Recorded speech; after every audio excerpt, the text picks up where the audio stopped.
All right, everybody. I guess if you bet on blue or light blue, then you're the winner of the shirt contest. I hope you're doing well today. Can you guys hear me okay? Are we getting a good show? Let's just make sure. Looks good to me. Everything looks like it should be. Hi from New Jersey, says Donna Apple. Happy day, let's go, says Vince Free.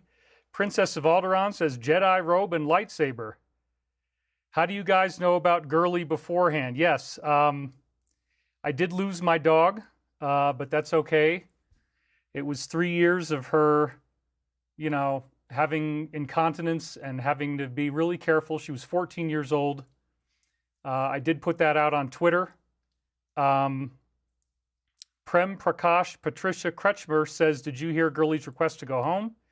Yes, somebody says, I called the blue shirt. Sorry for your loss, says Paul Cannon. Hi, it's your body, John Christian. Xander Steven 777 Blue. He's real funny. You're a real funny guy, Xander. You're a real funny guy. Tarotina's already donated 5,000 Argentinian pesos or whatever that is. God bless you endlessly, David. Thank you for that. Oh, they're starting to really roll in now. You can see they're coming in fast and furious over here. I've got curly hair, I've got a blue shirt, and I am ready to rock and roll today. I hope you're having a good day. It's been quite an intense ride, and I'm happy to be here. So, yes, I did lose my dog. It was something that had been coming up for a long time. After my divorce, I've spent the last 3 years here living alone, and I was with Girly. And so Girly was having incontinence, and I had to get into a routine where I became very, very aware of when she was getting up. I had to get her up between 7:30 and 8:30. I had to make sure that she had water, and then I had to take her out for a pee as soon as she got up, because otherwise she might pee in her bed. And so the urinary incontinence was an issue. And then 10:30, that was another really crazy thing, was that she wouldn't poop before 10:30. So I couldn't take appointments. I could get her go at like 10:15, but not really before then. So the good part is that because I'm aware of the soul and the eternity of existence, I was able to let myself grieve, let myself cry. And again, she really wasn't that bad. I mean, it didn't seem like anything terrible was going on other than, she is a German Shepherd mix. She has some Belgian Malinois in her DNA. So these German Shepherd dogs, when they get to be over 10 years old, they start to have hip dysplasia. And so, she'd have a little trouble getting off the ground. Her legs would kind of move back and forth a couple times before she could stand up, but nothing that serious. And again, towards the end, she started peeing on the floor. So I had to be really careful to not give her too much water, just make sure that her water intake was very carefully controlled. But I always have fed her really well. She ate normally right up until the end. I gave her a pound of either ground beef or ground bison or ground elk every day. She'd get half a pound in the morning, half a pound at night. And then she'd also get her dry food, which I called Scoopy. So she'd get her Scoopy after dinner, and I'd always make it I called it dumb and fun. So I would, I'd have this funny dog. I'd go, Scoopy, like that, and have this funny dog voice. I pretty much played that game with her right up until the end. So she never stopped eating. I'd taken really good care of her. Anybody who knows me would know that. And again, it was the peeing on the floor. And occasionally, for the last 3 years, sometimes she wouldn't poop. And this was one of the big problems that I was having was, oh my gosh, what's she going to do? Is she going to go to the bathroom? And so that's where I had to get into the 2 drinks of water a day thing where she's got to have the 8:30 a.m. She's got to have the 9:30 a.m. You got to get her the right amount of water or else the poop isn't going to come out. So you're always looking for that straight tail. But if you don't get the straight tail, and especially if I had to go to one of my massage appointments, which is what I started to do. Oh, we got more donations coming in. Thank you, guys. Awakened Believer says, so sorry for your loss. I'm sending you lots of love and positive energy. White Wolf, I just tuned in. Is David talking about his girlfriend? No, I'm talking about my dog whose name was Girly. And her original name was Jules. Wow, Richard Whitney donated $200. Many thanks for your courage and sufficient loyalty to the truth. God bless you, and may peace, love, and light be with you. Condolences over the loss of your wonderful girlie. Thank you very much for that, Richard. You've been really consistent on that. We already have 2221 people watching. That's pretty great to get started right in the first couple minutes. Diane Molt says, okay, enough of the dog story. Well, I'm sorry, Diane, if you don't like the fact that I want to talk about my dog dying. This is my show. I get to control the content. I'm sorry if you don't like it. But there is a very important reason why I'm doing this, because I got swatted by our dear friend Steven. This was the business card that was left on my door on Tuesday, and he then took public credit for swatting me on Wednesday with the police. He actually, that's right. Oh, we got a bunch of donations here. Peace Abel says, hopefully Angry Daddy shows up. I was rolling last time. Leanne Boudreau, all good things around you while you are grieving. Your brother sending positive energy to you. When you have the time, can you tell me what Project 2025 is about? Project 25 seems to be another DS initiative to try to pin something on 4745, you know, T, as I like to also call him. We have to be careful about the way that things are articulated in this show, given the platform. So I wouldn't trust anything about it. That's what they're all saying. It's been very largely said. Palace Athena says, talk about girly all you want. She is your best friend and family. Trump slippers, somebody asked me. No, actually today I've got the sizzle shoes on.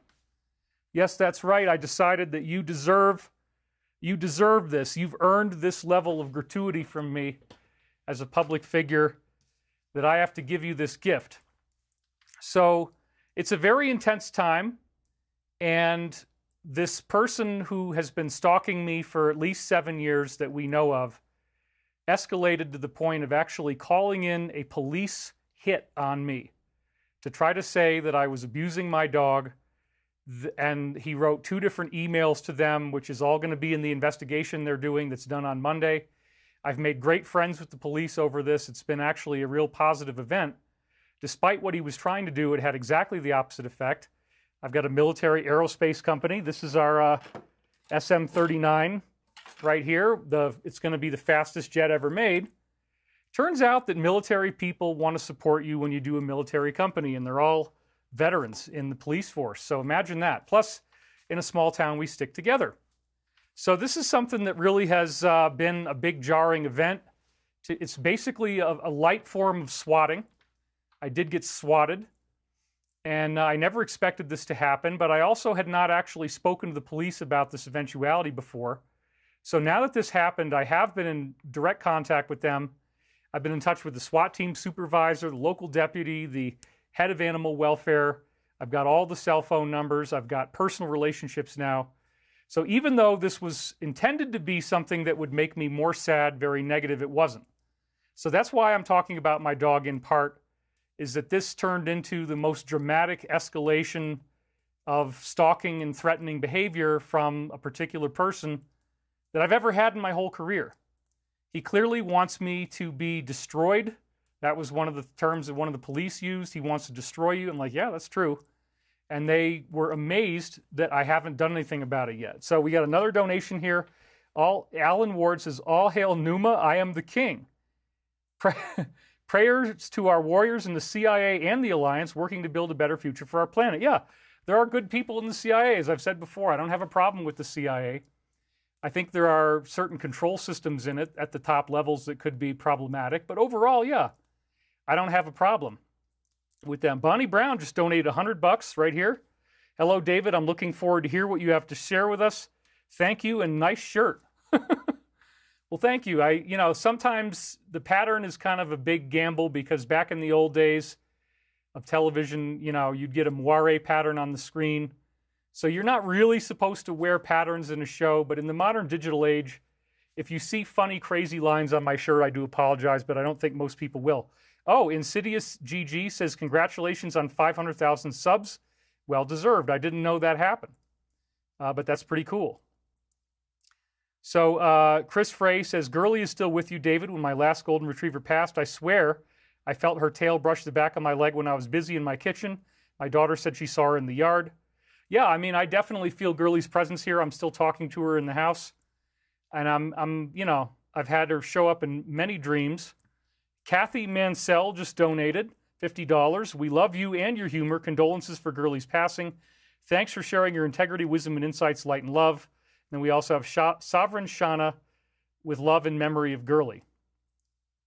So this is somebody, Andre Marinescu said Corey Good is okay. Yeah, as far as I know, he is. He's got a deal. And in fact, the first thing they're doing is a television show about these stalkers that we've had to deal with, that we've collectively called the Dark Alliance. This particular individual, Stephen, was one of the only top people in the Dark Alliance who didn't get sued by Corey. And he was very upset about that. And he actually, complained on Twitter that I didn't sue him back in 2019. I'll show you a slide of that. So in essence, what's happened is that we've had this very intense invasion of my freedom and privacy, this person who wants me to feel bad, this person who is trying to hurt me. And then the crop circle did something absolutely amazing. The same day that the SWAT was called in, there was a crop circle response that is dazzling. There's only been 6 of them in UK so far this year. So this was directly, when you see it, you're not going to have any doubt whatsoever about what this was. So again, I'm talking about my dog, Gurley. It's not my girlfriend. It's not anybody else. My dog passed away. She was seemingly okay. She never got fat. She never looked too, frail. But then this person, Stephen, wrote 2 letters under pseudonyms to the police here in Boulder, which is, again, a serious crime. The police are very, very angry about this. They are not happy about this. They do not appreciate people calling in false claims like this. He lied and said I wasn't feeding her. He lied and said that she looked like she was degrading. And he lied and said that I was trying to capitalize on her death for donations, which is ridiculous. When I announced that she was having real trouble last week, the donation count wasn't any higher than any previous week. So the idea that I milked this for donations, that was just one of several things he tried to do. But yes, I was feeding her. And the other thing that's funny is that he took credit for doing this. Nobody knew that I had gotten this business card dropped on my door. There's a reason why I don't want him calling her, so I'm not giving you her information. We'll call her Sadie. But you can see here, if you look up close, and I have a slide of this, it says, please call. Well, she was under the impression that I was abusing this animal, that there were all these people who were upset about it online, because that's what these fake emails try to do. They try to create a false narrative, and they try to create a false victim, in this case, my dog. And he actually thought that, wouldn't it be great to have police show up at David's door while Gurley is really sick? But then they came on Tuesday. I already had euthanized her on Monday. Now let's get into that. What happened was that on Friday night, after all the veterinary clinics are closed for the weekend, because they all take the weekends off around here. It's a small town. So on Friday night, she had this episode at 2:30. I was up at like 2:30 in the morning or something like that. I was in the bathroom, and I heard her walking around the carpet. And I'm like, what in the world is she doing up in the middle of the night walking around? Because I could definitely tell the sound of her footsteps. I went back out in there, and in about a 15-foot wide radius area, 15-foot wide diameter, there was black mucosal diarrhea, jet black. And I've never seen that before. She's crapped on the carpet probably, 15 times in the last, so it's about an average of once a year. You'll get some kind of big carpet disaster. Because, she was 14 when she passed. Roughly speaking, I got her in 2013, and people estimated she was 3 years old. So yes, if there's any trolls that don't like me talking about this, I'm sorry. But the whole story of today is based on the fact that I got swatted, and then there was a crop circle that gave a phenomenal response that is totally unambiguous and mind-blowing, actually. What has happened here is mind-blowing. So she left this black diarrhea on the carpet, and I knew, well, that's a sign of internal hemorrhaging, and it was mucosal, and then when I tried to clean it, it was almost impossible to clean. I did have to have a carpet cleaning company come here, and I've just now, in the last 2 days, been able to use the upstairs room again because they couldn't get here till Thursday to actually clean the carpet. So, unlike these hateful letters that were sent into the police, which were, again, loaded with lies, and they're handing over all that information to me when they complete their investigation, I sent them lots of evidence about Stephen. They were very apologetic, and again, I told them, I don't know what this guy is capable of doing. if he tries to call in a SWAT on me. So the SWAT team supervisor has assured me that they're not going to do any SWATs on my house. They know if anybody calls in with David Wilcock stuff to be very, very suspicious of it. Plus, I don't have anybody here. So, you know, the typical thing they try to do, if you don't already know about this, is that somebody will try to say, oh my God, he's stabbing me, there's so much blood, please come quickly. And we do have police that are always right around my house. They pull people over day and night. I didn't really like that before, but now it's great because now I know who they are and I have their personal phone numbers, and we've developed a great relationship because I got a military company, they're veterans, etc. So again, I've been in touch with all these police, and they're always right around here. So typically what somebody will try to do, and like for example, Marjorie Green, this happened to her 4 different times in 1 week. Somebody will call in, say, oh my God, there's violence.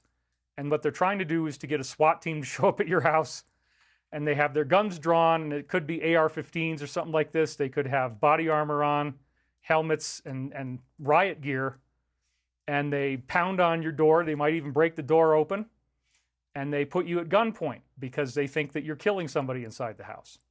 So this was kind of like SWAT light. You know, he wanted to do it about the dog. Oh my God, the dog is in so much distress. She's shaking. He's not feeding her anymore.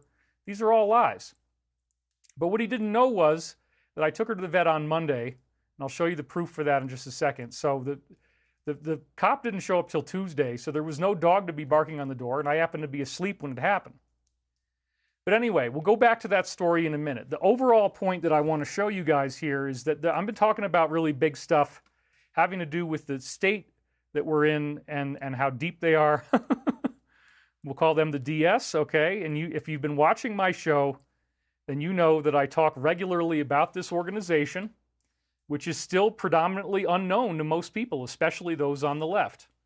Most people are not aware that we are dealing with an organized cult that is extremely powerful, that dates itself back to Babylon, to Sumer, to Carthage, to Rome, to Egypt, and that there were, in fact, groups of people who were actively practicing and worshiping evil.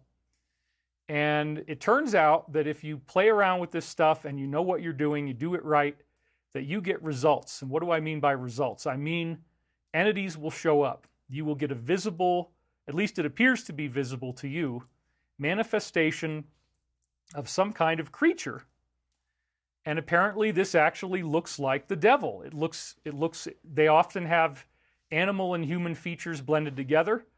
And there's an endless variety of them. It's not just like, oh, it's a guy with horns and a beard and red skin. Oh, that's the devil. Well, you might see something like that. That is certainly one of the more common forms, but these entities actually have different names. And if you call up different entities, you'll get different visual manifestations.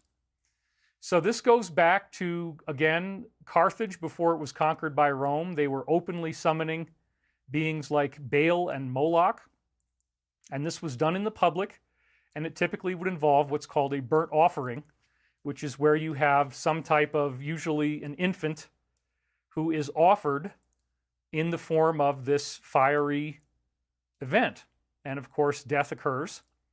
And then if this is done properly, and if the people have the right mentality and everything is right, you got to have the right astronomical alignments. That's usually part of it too. That's why you have to do it on certain festival holidays, because it has to do with where the Earth is around the sun. And it also has to do with astronomical alignments such as planetary alignments, the phase of the moon. You might get better success during the full moon, for example. So there is a weird multidimensional component that astrology actually does matter. And so that's why alchemists who were summoning the golem, as it was often called, were also astrologers. In fact, one of my insiders who first told me about this, I laughed in his face for a long time. I didn't want to believe this stuff. But he told me it's very difficult to do this. It's like dialing an IP address, and you got to do it exactly right, or you don't see anything. So I've talked about this many other times, but I got to say, it's a big trip out to suddenly come to understand that the world is very different than what we were led to believe. That in fact, this type of stuff is happening all the time, that there are probably hundreds of thousands of these events going on per year, each one involving somebody being lost. and that these people get addicted to it. And they, even the low-level members of this group are probably involved in at least 4 events like this a year where they have to go through something like this. And we've gone through a very intense period in our society where it's something that really was on the fringiest of the fringe. It doesn't even seem possible. We're led to believe in a Cartesian materialistic viewpoint that says, I don't really believe in this stuff. You're trying to tell me entities exist, spirits exist. I mean, most people probably believe in ghosts, yeah. But then to try to say that there's like these evil beings that if you do it right, you can see them, and it's a completely terrifying and horrific experience. It's not like you enjoy it. The people who go through this are going through incredible PTSD. And part of what happens is similar to Stockholm Syndrome. You trauma bond with your abusers. So these entities do not speak. They can make screechy, horrible noises, but they have to telepathically communicate through a member of the group. So you can interact with them and talk to them. And we now have had Congress officially announce that UFOs are real. We just had a donation from Mr. Danke. Congratulations on 500,000 likes. Keep up the great work. A longtime fan, thank you, David. Now we're up to 3,500 people. So thank you guys for all being here. This is what we're doing. So we're talking about how these entities, they telepathically communicate through a member of the group, and people get Stockholm Syndrome. They bond with their abusers, and so as a result, it's such a freakish, weird thing. When you're in a room with people and you all go through this together, you will never forget their faces. You will never forget what you saw together. And it will be burned into your soul forever, because the experience is one of absolute pure horror. You're actually seeing a being of pure horror, mate. It's just purely terrifying, mate. It's horrible.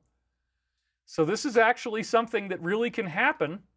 And there also can be positive angelic contacts as well. And in the middle, you have ghosts who don't really have necessarily positive or negative. Most people believe in ghosts. Many people have seen ghosts.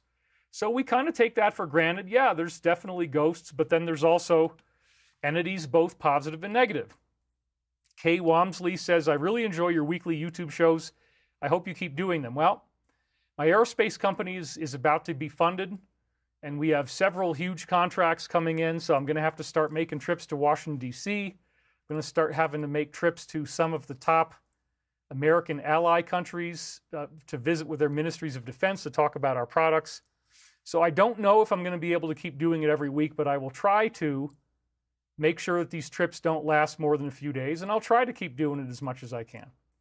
But there may be times where I have to be gone and I can't be here on the weekend. But right for now, I'm really needed, and the Alliance really needs me in this seat doing these shows, so that's part of what I want to talk to you about is, what's really going on in the world.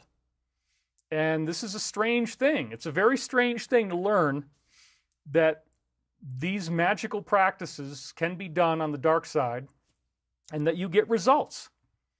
And then what's even weirder than that is that this is actually run by extraterrestrials. We do now have confirmation from Congress that Roswell was real, that there's been multiple UFO crashes. We've had UFO whistleblowers like Dave Grush come forward and confirm that this is what's really going on here.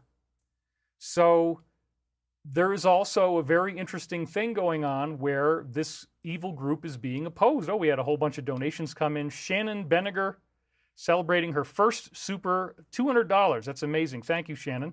Ed Creeder, Tranma, please. And then Tarotina, I love your blue sky Liberty style sport chic shirt. Okay, so you said you wanted Tranma.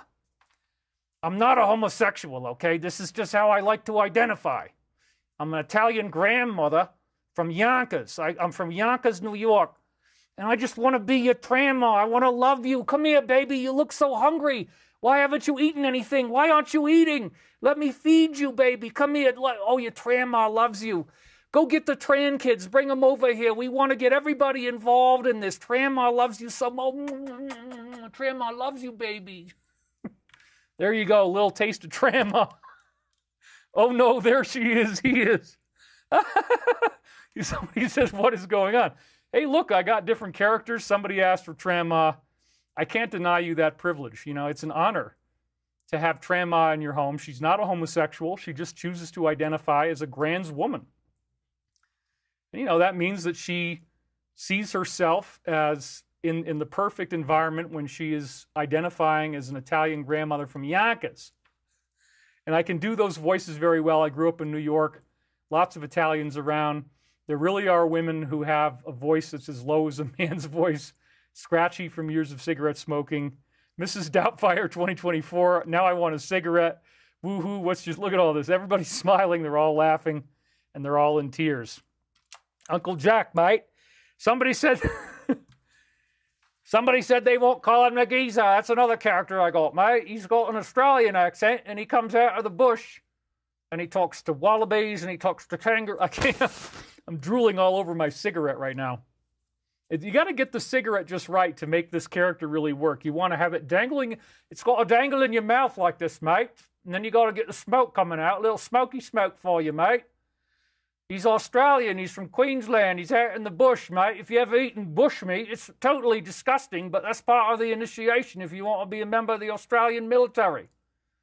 So when you go out in the bush, mate, we've got all these terrifying things. We've got these gigantic spiders. They're called huntsmans, mate. And if they're crawling all over you, oh, my God, it's horrible. But, mate, don't worry about it. We're going to teach you what to do. We got this stuff called albus oil, mate. You put the albus oil on anything that's bad for you, and it smells like mint. It's a very wonderful thing. It's very Australian, mate. So if you can ever find some albus, I'm not getting paid for this endorsement, mate, but out in the bush, we love it, mate. So, crop circles, is that a real cigarette? No. These are prop cigarettes, and the tip is not actually on fire, so I can touch it with my hands like this. And when you blow on it, you get smoke to come out. It's actually, it's talcum powder. There you go, mate. It's all about the smoky smoke, mate. You gotta get it right if you want to do Colin McGee's, huh?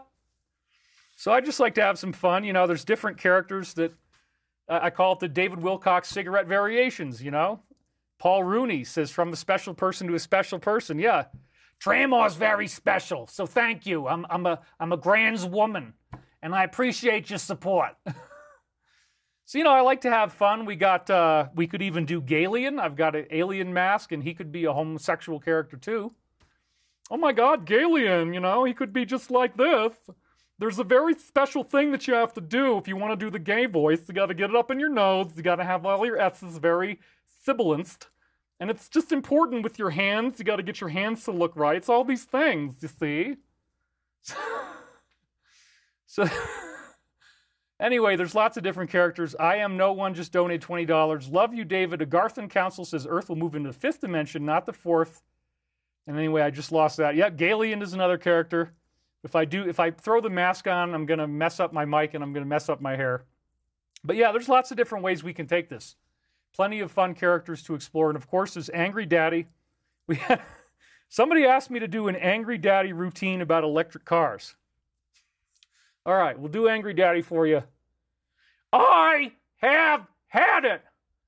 David, Michael, come here, boys. I got to talk to you about something that's really been on my mind. It upsets me, boys, because you know what? They're trying to push this crap on me. They're trying to say that if I want to get a new car, that it's got to be run by some type of batteries or something, boys. But here's the thing. You can only drive it for a few hours, and then you got to go charge it up for like 7 hours. This is bullshit. I don't understand what in the world they're thinking, because to me, it's like, why don't you just put gas in the car? What the hell is the point of plugging? Oh, it's so fancy. Oh, yeah, it's really great. I think electric. Oh, my God, what a novelty. It's wonderful. No, boys. If your mother ever tries to buy an electric car, you tell her, Daddy said no freaking way. I am not going to sit here and put up with this crap anymore. Woo, I just burned myself, boys.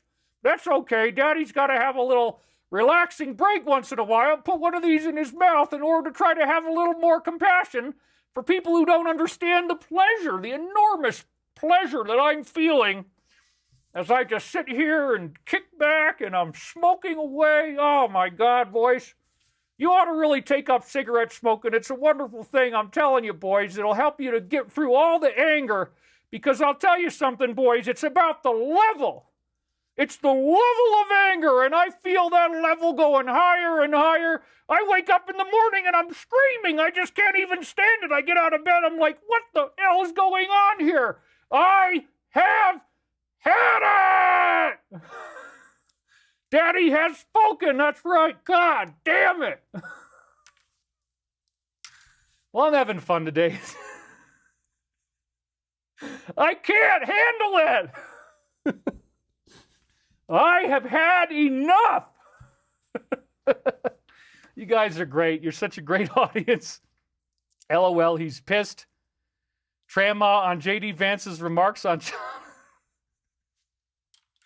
That's a good one. Let's do that one. All right. Trama.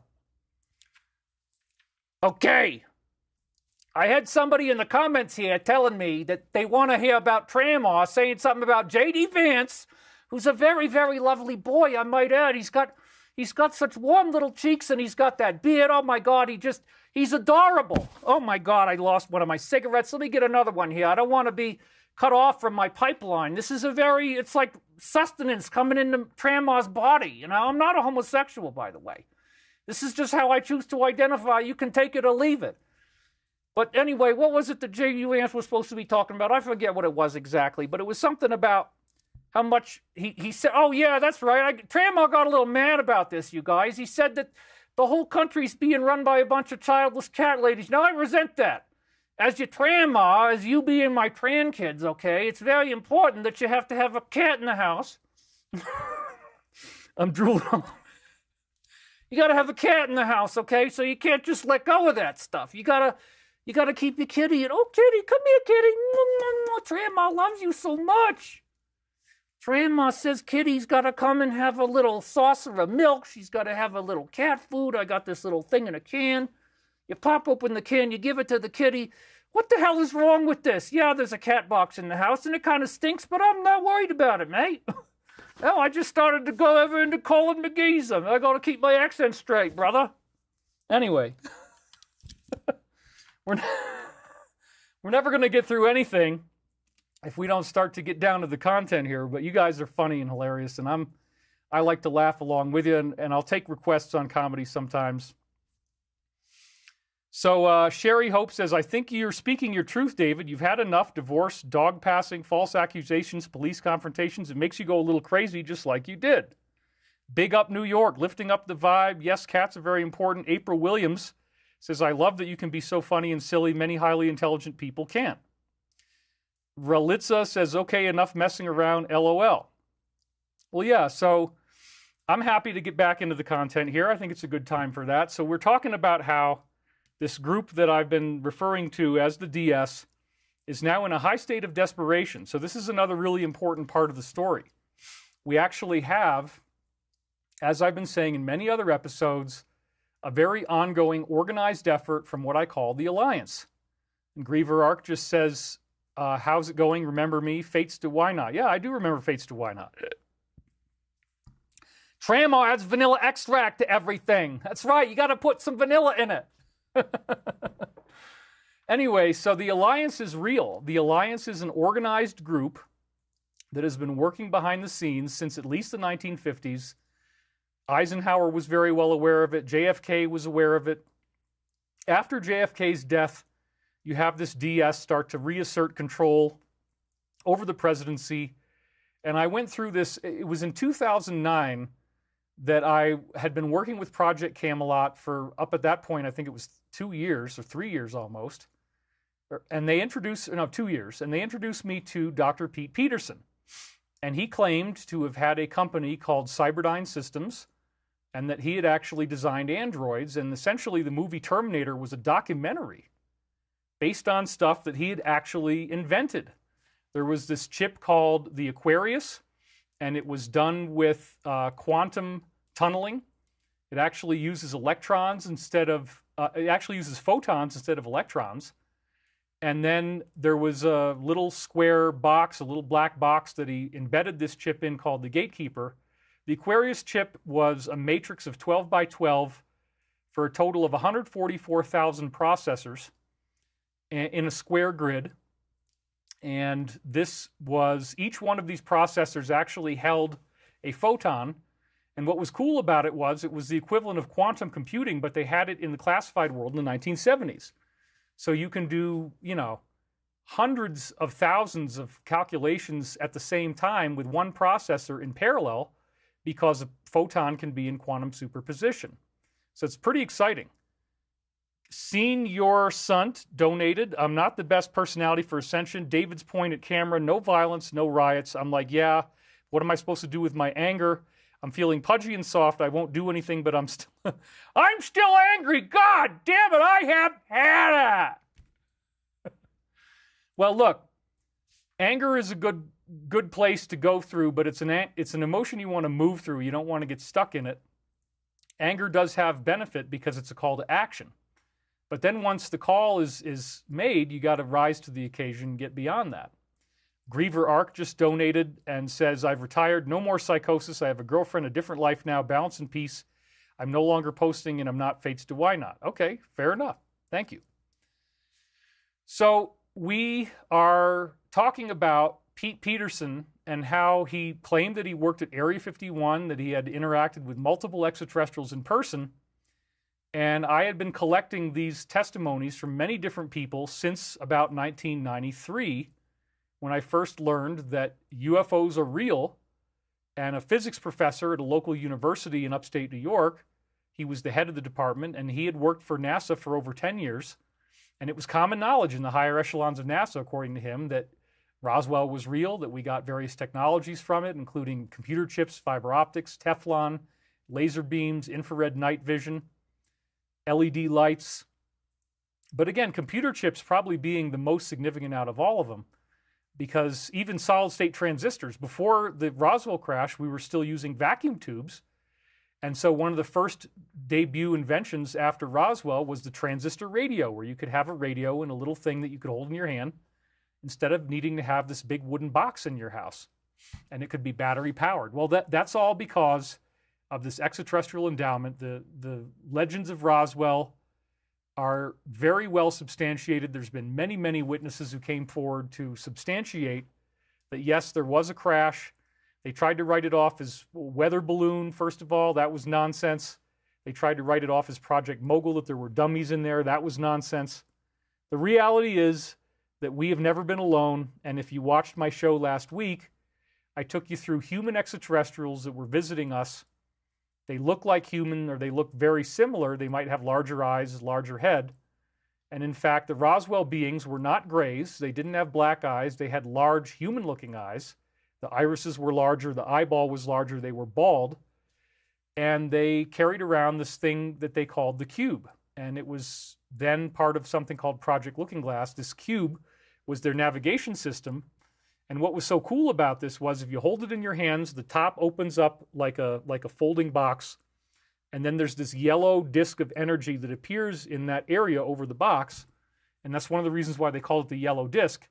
And then above the yellow disk, you would get a holographic three-dimensional image of where your mind was projecting. If you thought about a place that you wanted the ship to go, the yellow disk would show you the image of that place that you wanted to go, and this worked for space and time.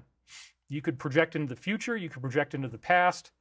You would see where you were going to go in the image that came out of the box, and then the ship would open up a wormhole and take you to that place. So Bob Lazar was a guy who, there's some questions around him. He had a questionable character. That's one of the flaws of the early UFO stuff in the 1990s. Oh, yeah, well, Bob Lazar, yeah. We know he did this and that. But I do believe that the core of what he said was very accurate. And he talked about how a flying disc would turn on its edge, and it had these three bumps on the bottom that you might have seen in a triangular shape. And those form gravitational laser beams. And it will shine those lasers toward a particular point in space that you've determined by the yellow disc, by the looking glass box, and then it will pull itself through hyperspace. It'll actually fold space and time, just like the worm goes through the apple, not around the outside, hence wormhole. It creates a wormhole spontaneously, and it snaps itself over to where you want to go, and that works in space and time. So as a result of Roswell, our military got their hands on this stuff, and just like with the development of the nuclear bomb, You have like 13 different cities and all these different places where it was being developed, hundreds of thousands of personnel. Nobody squealed. Nobody said anything until after Hiroshima and Nagasaki. So it's pretty intense because we look at the Roswell beings and they looked like, you know, they were about 4 feet tall. They had big heads, big eyes. And we see Padmasambhava, the second Buddha in Tibet, had the same kind of features. He seemed to have painted on his eyebrows. His name means lotus-born. He came out of a so-called egg that folded open just like the box would fold open. And what was fascinating was that Padmasambhava gave the Tibetans a teaching about ascension. And this is a teaching that led to rainbow body, as I've said in the last 2 episodes, where you would have nothing but loving thoughts for 13 years. If you can do that, you don't hate anybody, you're not jealous or angry. You just stay in a positive state. You're always meditating. And if you do that in human form, apparently you get to graduate. You don't need to go through any reincarnation in higher realms anywhere. You get to go right back to what they call the mother light. And we talked about that, how the main teaching is empty awareness. You meditate on the idea that you are the awareness that created the universe and that all form arises from formlessness and timelessness. There is no time, there is no space, there is no form, there is only empty awareness. And you might hear Buddhists refer to something called the void. Well, that's a very common term that is a name for empty awareness, meditating on that. And we also talked about how the main teaching of Tibetan Buddhism, along with empty awareness, is cord cutting. And they would have you visualize that you have some type of dagger in your hand, and that you're actually looking at all the times in the past where people were mean to you, where they hurt your feelings, where they wanted to make you feel bad about yourself, they insulted you, they tried to control you, they tried to manipulate you, they might have betrayed you, left you for dead, stolen your money, tried to kill you, they might have stabbed you or hurt you or something. No matter how much you suffered, no matter what it was that you went through, the idea is that you cut those cords. You're not going to remain angry at that person. You're not going to be sad about it. But you also are not going to continue to offer them energy. The cords that people create actually are energetic conduits where they can absorb your energy. We talked about the Russian experiment from Dr. Burlakov, where he had younger fish eggs and older fish eggs, and he puts them side by side.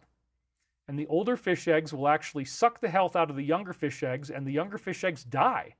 And this is why fish will lay their eggs in different places so they don't get too close to each other. And another really weird thing about this is that if you put a glass slide between the older and the younger eggs, and the glass actually blocks ultraviolet light, then the younger fish eggs don't die. But if you have a quartz slide, which does pass ultraviolet, then the younger fish eggs will die. So there seems to be something to have to do with photons of ultraviolet light that are stored in your DNA. This is another thing I didn't talk about before. Dr. Fritz Albert Popp was a scientist in the 1970s who developed the first photon counters where he could count 1 photon at a time. And when he did that with DNA, he found that DNA would store about 1,000 photons per DNA molecule. People don't usually know this. And he was trying to figure out what's the reason why people get cancer. What's the one common link between all carcinogens? Nobody's ever really talked about that publicly, but Dr. Fritz Albert Popp solved it. It turns out that all carcinogens absorb ultraviolet light at 260 to 280 nanometers. Now, so what would that mean? That would mean, again, he found that your DNA holds on to the 260, we'll just use that for now, the 260 nanometer light. Your DNA stores that light. There's about 1,000 in it per molecule. So the DNA is like a little fiber optic quantum tube that holds 1,000 photons. Now, why would cancer carcinogens stop that light? What's the deal here? Why would that cause cancer? Well, his theory was that the carcinogens are stopping your DNA from absorbing the light that it needs to absorb. Because again, they block and absorb that light. So if you have an area with cancerous tissue, the carcinogens in that area are absorbing that light that should get into your DNA.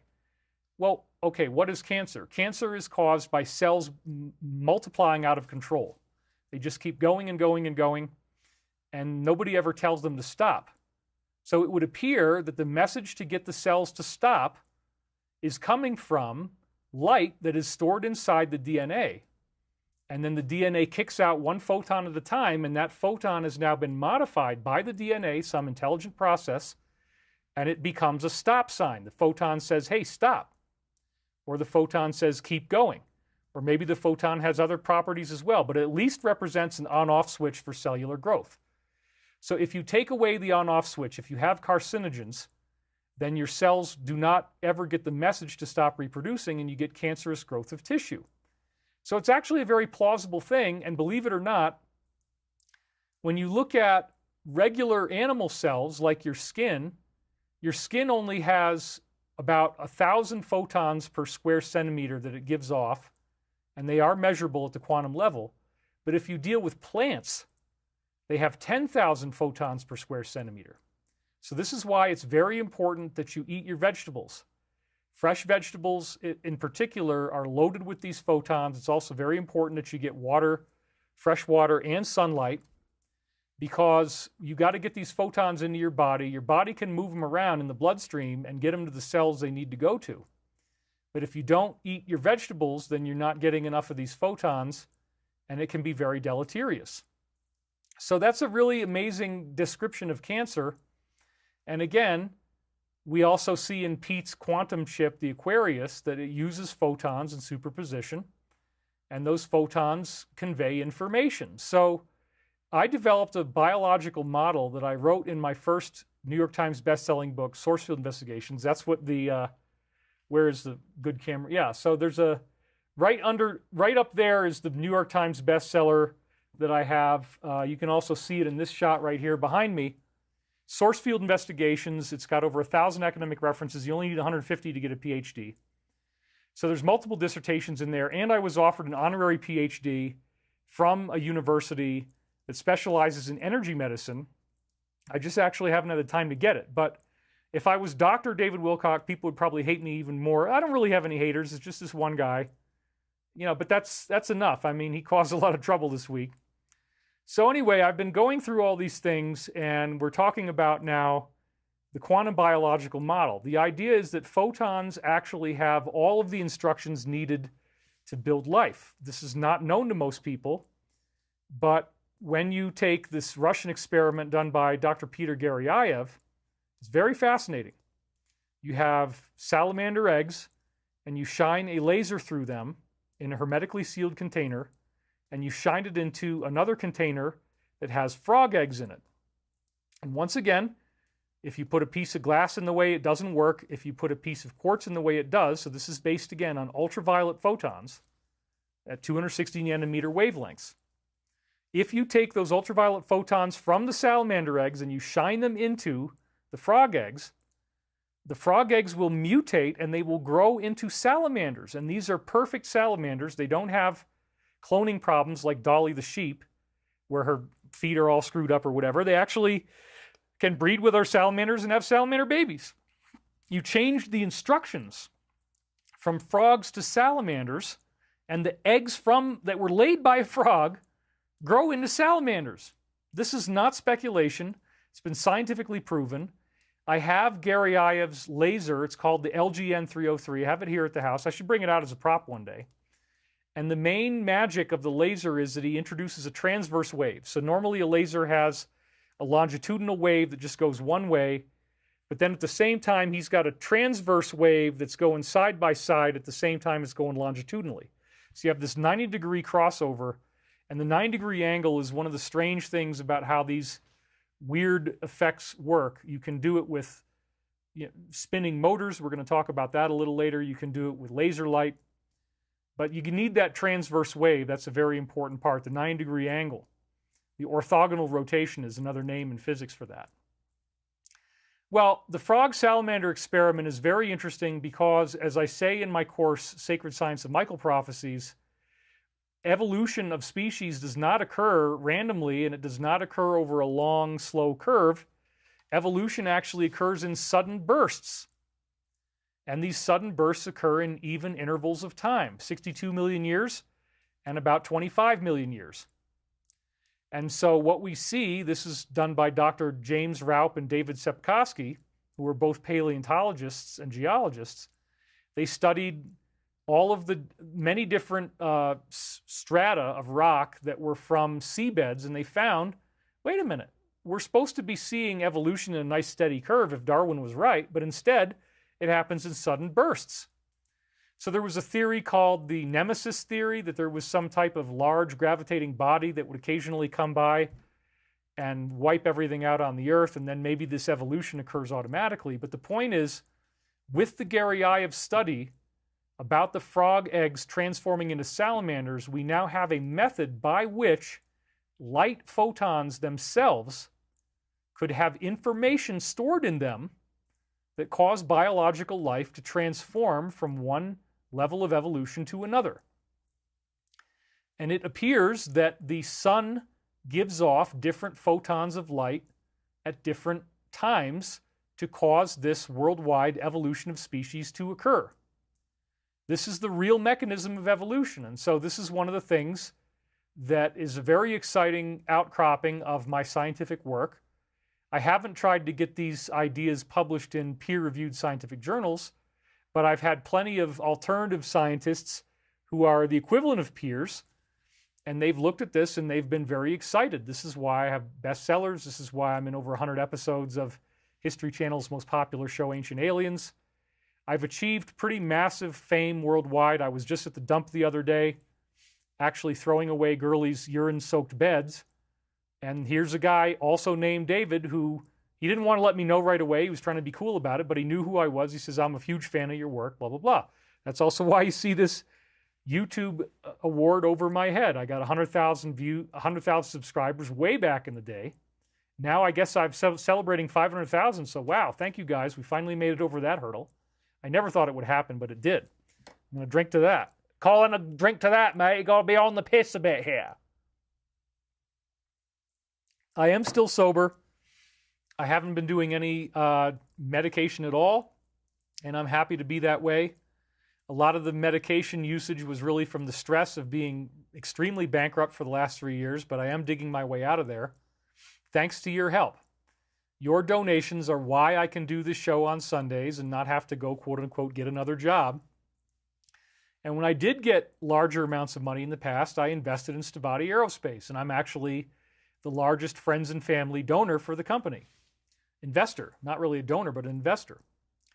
And what are we doing? We're building military aircraft, but we also have a whole bunch of other designs. There's over 100 unique designs in the Stavati wheelhouse that have been developed over the last 30 years. And I don't even know how many aircraft alone there are. It's probably at least 40 different prototypes of aircraft, maybe more. And typically, the military-industrial complex will spend at least $1 billion designing one of these prototypes. But Chris Beskar, the CEO of the company, was friends with Pete Peterson. They worked together, and Chris was involved in some very weird classified stuff that we still do not have clearance to talk about. So it's not like he's trying to ham up the spotlight. I mean, I know a hell of a lot about what really happened to him that I can't say publicly yet.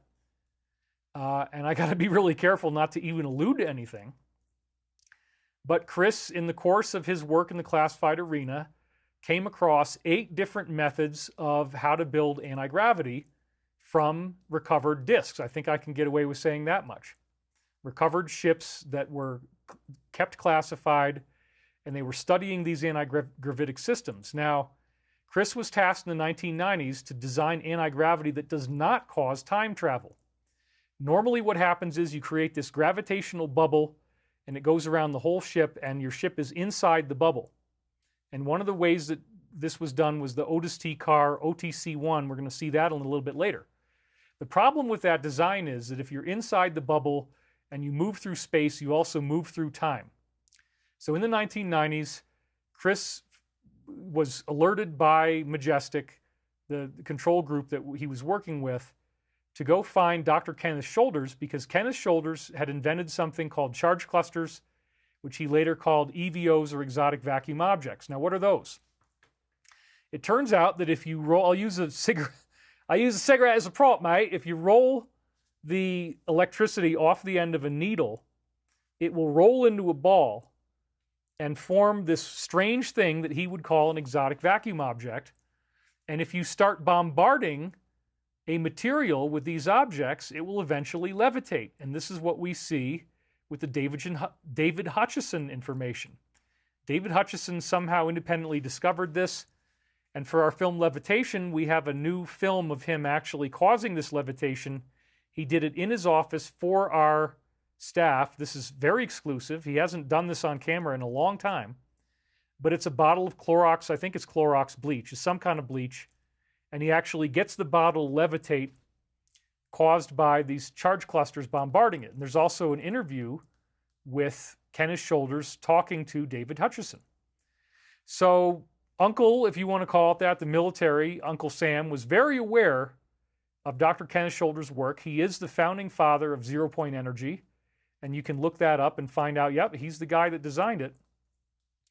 And so in the 1990s, Chris Beskar worked very closely with Dr. Kenneth Shoulders in a classified program in which the idea was, can we make these little charge clusters and get them to create levitation for the purpose of a ship levitating without time travel? So it turns out that if you remember the Jetsons and you hear that, they had that funny sound, and there'd be like a little exhaust pipe on the back of the ship and it's spitting out these little O-rings. That's kind of what it's doing. The idea is you create this stuff that they've named cold plasma, and when you build these, you basically make a ship that has two hulls. There's an inner hull and an outer hull. So the outer hull is what you see, then there's a hollowness inside, and it would look like it's all filled with needles inside. The needles generate all of these charge clusters, which when you put them together, they create cold plasma. And one of the things Dr. Shoulders discovered is that when they are near each other, they create rings. They create plasma rings. And you can actually detect charge clusters on your own from static electric shocks. If you actually are walking around on a wool carpet and then you touch the doorknob or touch a piece of metal, you get, ow, you get this shock, and you'll notice it pushes against your finger a little bit. That push is thrust. That push causes propulsion. So if you get a whole bunch of these and you do it all at once, you can push away from the ship just like the exhaust pipe on the Jetson ship, and lo and behold, you're going to get levitation. And now the time-bending effects are only inside each individual charge cluster. There's no bubble around the ship itself. So this is the preferred method to get anti-gravity because we don't want people to get time travel. If they had time travel, they'd try to go back and fix something, and then you run into time paradoxes and something called layered time, mate. Uncle Jack used to talk about that all the time, layered time. If you create a new event in the past, you've created a different layer of time. And what's weird is that the universe has a self-healing effect where it tries to heal the layers and bring them back together. So, for example, there was apparently throughout the 60s and 70s, every month or so, I guess, or at least a few times a year, Majestic would have this thing called Project Sigma conferences. And the Sigma conferences were where different compartmentalized groups that were working on time travel and time bending programs would get together and try to understand what they were discovering. So I've had a variety of insiders talk to me about this stuff, and we find out that there was some doofus who used time travel and he went back and killed his father. Well, what would happen to him? You know, how he came back, wow, I'm fine. I don't know what happened. I'm okay. Yeah, I got that son of a bitch. The next day, he steps out into traffic and he's killed instantly. So that's how the universe, that's one example of how the universe will create events to heal the layers and avoid time paradoxes. That's part of what's weird about layered time. And they got into that in Back to the Future quite a bit, how these different layers work. And so movies like Back to the Future were done for the purposes of future disclosure. We are going to be getting disclosure. There has been, 80 years now since Roswell, something like that, where the Majestic has had all this time to develop very advanced technology. And Chris designed the basic anti-gravity system that many of these spaceships are using.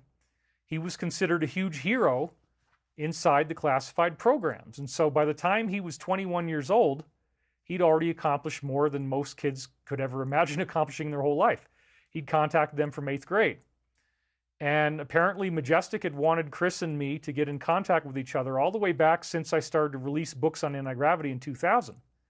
I didn't even meet him until 2009. He invited me to join his company, Stavati Aerospace, which he formed in 1993 after getting out of the classified world. He didn't want to have to do all this stuff in secret. He wanted to be open source. And he's also, frankly, a genius who's designed all these amazing aircraft designs. So the reason why I didn't join for 10 years, 9 years, I guess, found out about it in 2009, didn't join until 2018, is first of all, I said, what am I going to do in a military company? I'm a UFO researcher. But it wasn't until I kept in contact with Chris, and he started to tell me, you know, we can leak out things from the so-called Area 51 arena. We can get anti-gravity going. We can get free energy. That means you don't pay for energy anymore, or it's very low cost. We can get med beds out to the public, which will heal you of any medical ailment, even like very severe things can be cured. But these are considered highly disruptive technologies. Med beds completely trashes big farm. You know, you got the anti-gravity and free energy, which completely trashes big oil. And then when you don't need to pay for energy, you don't really need money anymore, so there goes your big finance. These are 3 of the top pillars of the DS. So if you go through any type of UFO information, anybody who's talking about this stuff for any consistent length of time, they always say the most dangerous thing of all is free energy. That's the thing, and anti-gravity. Those forbidden technologies will get you hunted down, and this is why we've had an incredibly difficult time getting our company funded, because we're having very high-level pushback from the DS. They don't want this stuff to get out there. But the idea is, you know what? If Chris has designed these aircrafts that cost 300 to 400% less or more than everything else that's out there, plus they're better, they fly faster. This is actually a spaceship. This is actually a space travel capable fighter jet, whereas other fighter jets are not. And in fact, the two, let's go up close on this. The 2 bulkheads here are actually very important for navigation. You can create anti-gravity beams that go along the side here on this side and along the side on this side, so you can steer it. If they're both going this way, it's going to go straight. If you start going this way, it'll turn this way or turn this way, because you're creating thrust by these long needles on there. And of course, it's got the long jets. Now, this has actually been built in SolidWorks. It's a complete profile, and it's a buildable aircraft. They're going to be $80 million a piece. And we have very intense interest from some very wealthy countries. I'm not going to say who they are yet, but we're very, very close. So it's only a matter of time, and the idea is, I don't need a bunch of money. We're going to take the proceeds from this, and we're going to use it to invest in things that nobody would ever let us build, like the hover cars, like the anti-gravity, like the med beds. That's the objective of our company. And again, I've taken on a very serious amount of danger here. If anybody doesn't think this is dangerous, you're fooling yourself.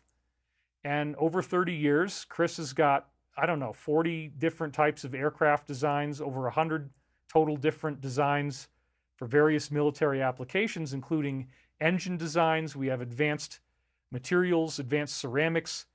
We use this sprayable foam called titanium diboride, which is a foam metal sandwich. So what you're doing there is you actually can spray this metal into a mold, and then it hardens in like a sponge, but it becomes very lightweight, but it's very dense. This is actually the secret of the Roswell technology. When you have these ships that crash and they're very lightweight, but they're super heavy, super hard, and you can't cut them or burn them, you need stuff like titanium diboride. And then we also use transparent aluminum, transparent titanium. Like, for example, this is going to be the fastest jet ever made, and so the cockpit is made of a transparent titanium material because it's going to be going Mach 4. The stuff you heard in Top Gun about Mach 10, that's not really achievable with anything like this. You have to use more of a UFO type technology at that point, anti-gravity, that kind of thing. And then you're actually not even moving through space per se. You're going around the wind, but you're not pushing through wind. You have an electromagnetic bottle around the ship. So the transparent metals allow for a much higher heat level. They can be burned at a very high temperature and not melt. And you need those types of exotic technologies to get these things to work. But we have all that stuff. And we have, again, a naval admiral on our board, and he's been introducing us to. We've already been in contact with the head of procurement for the Navy, the head of procurement for the Air Force, the head of procurement for the Army. We've had meetings in San Diego. We've had meetings in Washington, D.C.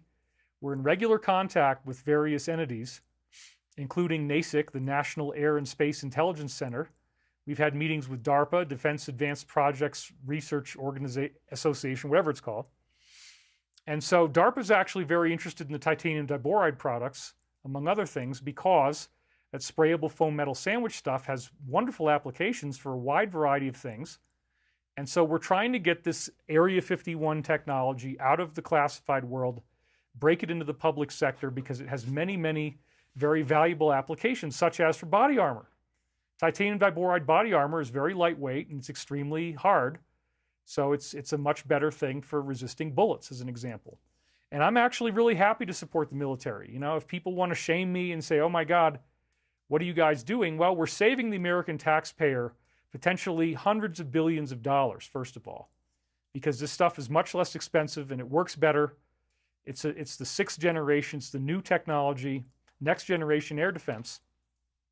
So we have a lot of interest, and probably one of the things that's going to happen is that there will be another wealthy country who develops our SM-39 that I was just showing you in conjunction with the U.S. so that we here in the U.S. will get it at the same time they do. We don't want another country getting something more advanced than the F-35 or the B-21 or anything that's out there now, but that's what this is going to be. Then at the same time, there's a whole classified level of technology that involves spaceships and anti-gravity, and they've had 80 years to develop that since Roswell, and we're probably going to be finding out that that stuff is real. And again, the Navy, as I've said before, through Salvatore Pais, he actually patented the system that is essentially an emulation of what Chris Beskar invented using Kenneth Shoulders charge cluster technology. So the Salvatore Pais patents actually talk about rolling electricity off of a needle, getting these little sparks, and that they create a cold plasma, which can then be, you can funnel it through different nozzles and create anti-gravity that works. And you don't get time travel because the time travel is only inside these tiny little particles of light that are like little balls of light. So it's interesting that his name, Salvatore Pais, means savior of our nation, I guess in Portuguese. And we have spoken to him. He was filmed for the movie Levitation, which I hope we can get that out pretty soon. There's been some pretty crazy interference on that movie too. People don't want you knowing about this. They don't want the movie coming out. They don't want our company getting funded. And this again relates back to the DS.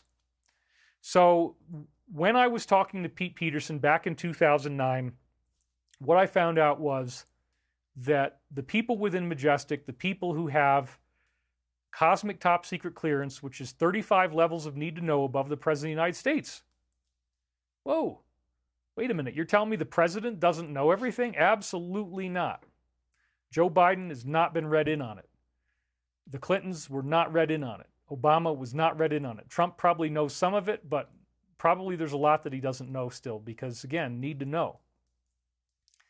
I've never been given any security clearance. I may need to get one in the future, but up until now I haven't. If I do get one, hopefully I can still talk about most things. But again, there is a very extreme need that they have felt to keep this stuff secret because, for example, this technology can create super weapons. And Dr. Tom Bearden, Lieutenant Colonel Tom Bearden, you could call him either one, he wrote books on this stuff about these scalar wave technologies that they can create enormous weather events. They can create sudden cold where everybody just freezes to death instantaneously. They can create all different things that could cause a whole bunch of people to die. And supposedly there are treaties and bans on those weapons being used. And there's also various things that can stop them. The Clinton insider that was Richard Hoagland's top insider, who we call Bruce, told me he was trying to justify the use of geoengineering, where they release small particles of metal into the atmosphere, by saying that once you have those particles in the atmosphere and then you thump it with HAARP, with some electromagnetic energy, that you get a Tesla dome that can stop energy weapons from being used. So that's why they will typically spray over military facilities and then hit them with this, hit the particles with this energy, because it stops energy beam attacks from happening. But there's also, again, getting back to Pete and what he said, which did go public, the stuff that Chris has told me is not available for the public, And I don't want to violate any national security yet. I mean, in the future, we might be allowed to talk about it. Some of the entities that Chris is in contact with have told him it's okay to talk. But I just, there's other entities that really don't want us to talk, and so we're keeping a lot of things quiet still. But let's just say on a very overall view that Chris was in the same places as Pete, and he met the same people, and he was working on the same projects. So he knows a lot of the same stuff, and that's about as specific as I can get right now. But Pete Peterson openly talked about in his testimony that there were multiple different types of human ETs. In fact, he said that they have been working with Majestic behind the scenes and that they had built facilities for 35 different species of ETs who are going to come forward in this disclosure event. They built the facilities around the White House. There's these layers underground bases under the White House that are not available to the president. He doesn't even know about them. And some of these beings include insectoids, and Pete talked about that they have a bed, if you want to call it that, which is this C-clamp that comes out of the wall, and they kind of clamp their thorax back into the clamp, and then they fall asleep. The equivalent would be a bug clamping himself into some type of vegetation in nature. And we had Sergeant Clifford Stone, who was at the Disclosure Project in May 2001. I was there on May 10th, 2001 for the closed executive summary briefing for VIPs and members of Congress. And in the movie Sirius, Dr. Stephen Greer confirmed that I was there, and I appear in the movie in part to talk about my experience. I wasn't there for the May 9th, but I was there for the May 10th, and I was there for the whole week.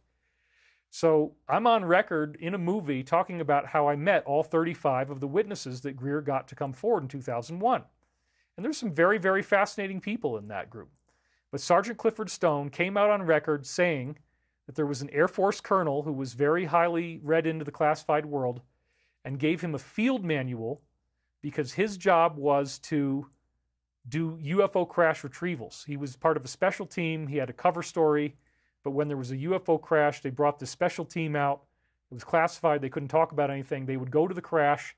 They would recover the bodies, but if there was a living being, you would get a telepathic exchange with it. So if its leg was blown off, you would feel the same fear. You'd feel like your leg was blown off. It was terrifying. It was upsetting. So Sergeant Clifford Stone on May 10th actually cried in front of the whole audience of people from Congress and VIPs. Helen Thomas, the doyenne of the Washington, D.C. press corps, she was there.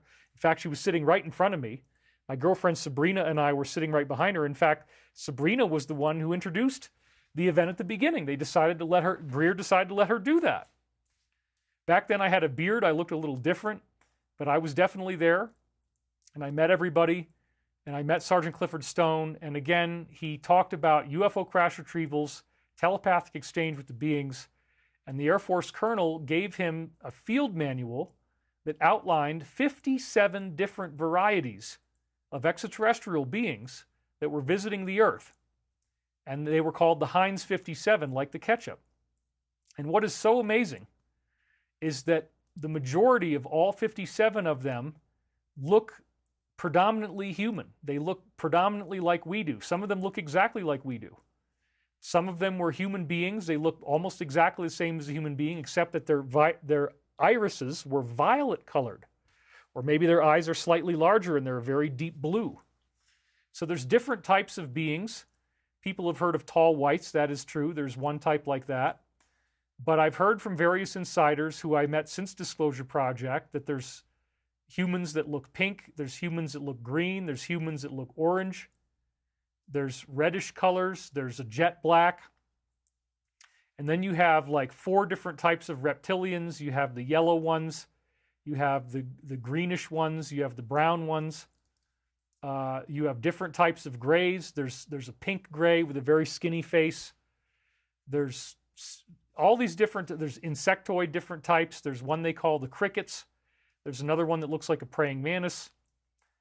There's ant people. So this is all stuff that is true. And again, one of the gifts that I have is I can remember an enormous amount of different pieces of information. And then when somebody else, if I'm meeting a new insider, of which I've met, 50 or 60 of them, these are people that had classified security clearances. They all start to say the same stuff, and then I'll remember what somebody else said, and I'm like, oh, that's what so-and-so said. And they're like, oh my God, yeah, how did you know that? So again, this is a whole world. It's a whole universe. There's probably about 3,300 people who are really read in at the top levels of cosmic clearance, so I was told. They did report in some degree or another in the past to the Committee of 300, which is again one of these DS entities.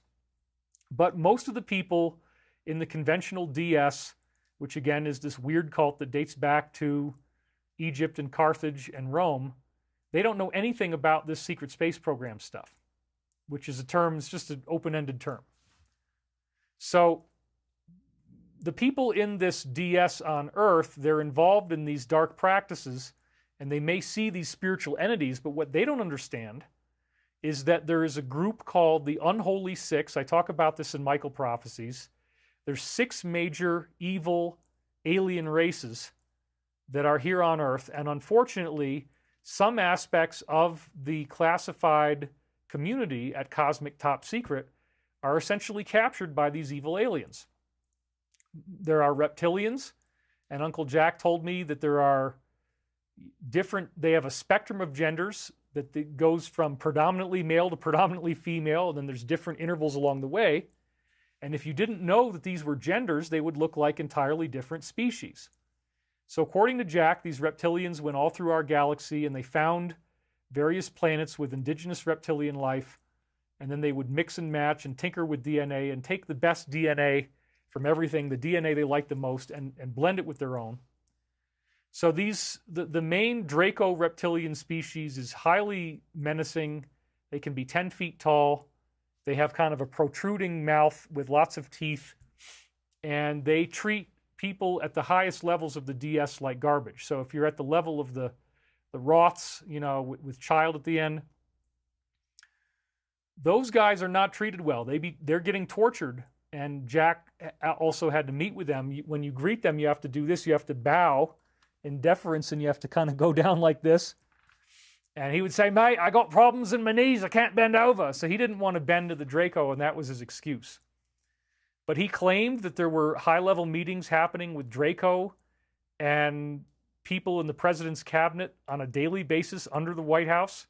That's different than the quarters for the 35 species. But again, this is very fascinating stuff, because Pete told me that out of the Heinz 57, which again are the good guys, similar to the Order of the Jedi that George Lucas was alluding to, the Draco ships actually are the same looking as Darth Vader's ships in Star Wars. So there's a lot of disclosure in Star Wars, actually. The Death Stars are real. We have moons like that can blow things up in our solar system. They're ancient technology.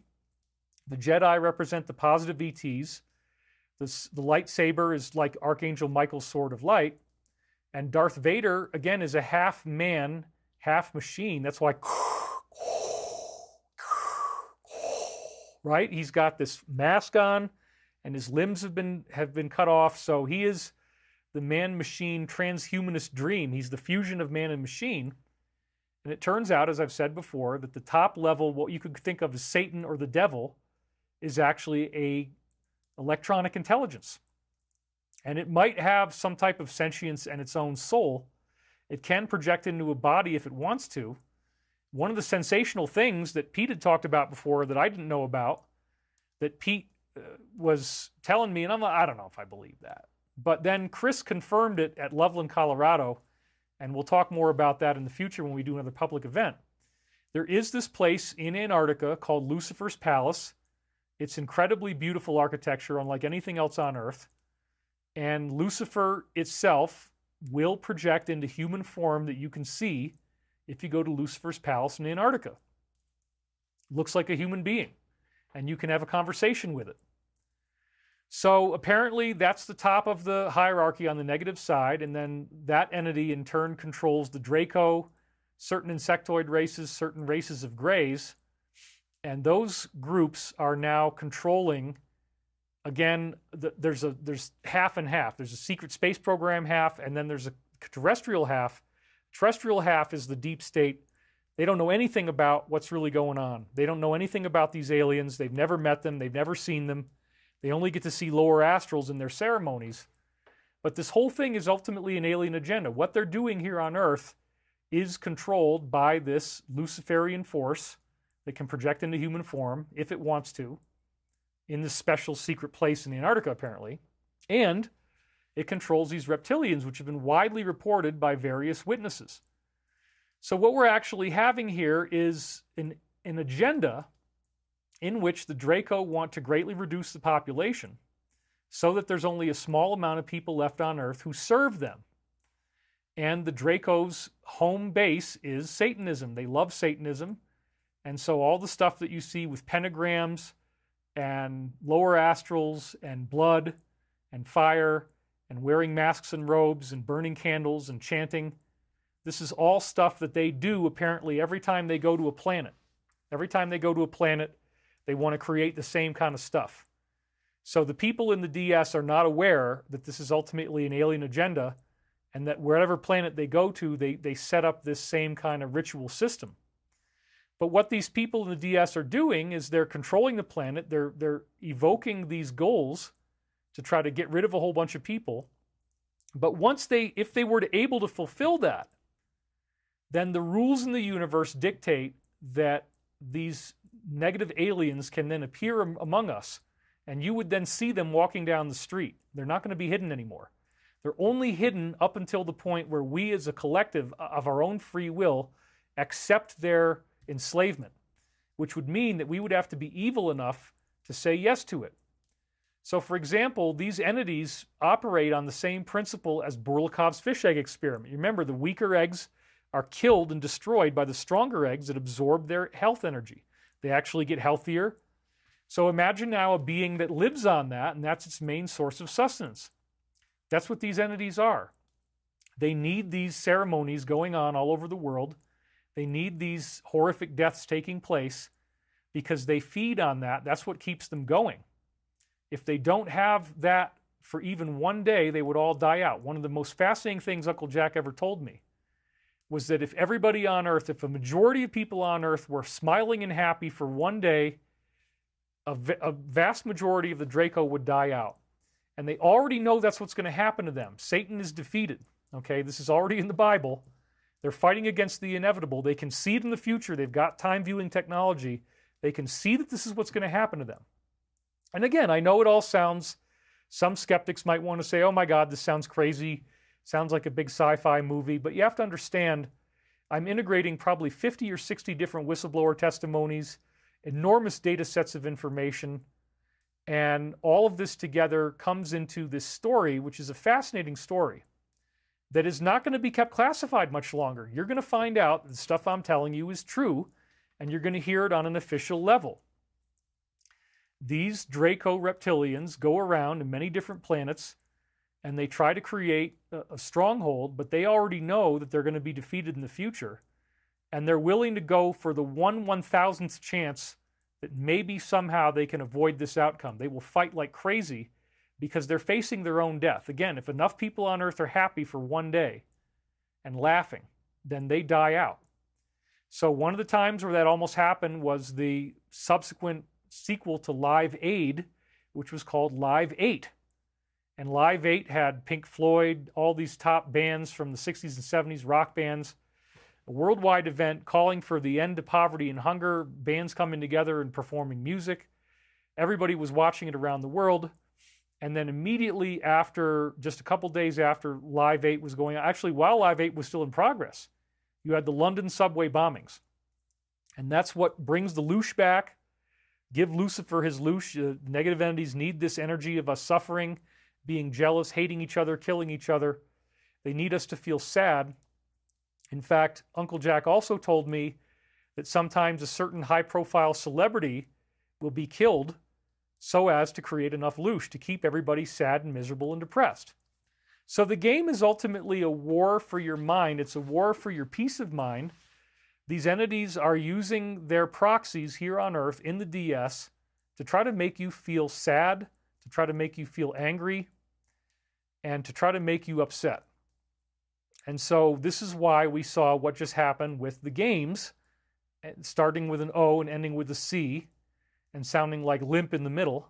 Okay, I'm going to be very careful because they're really aggressive right now. So this is where they're in a high state of desperation.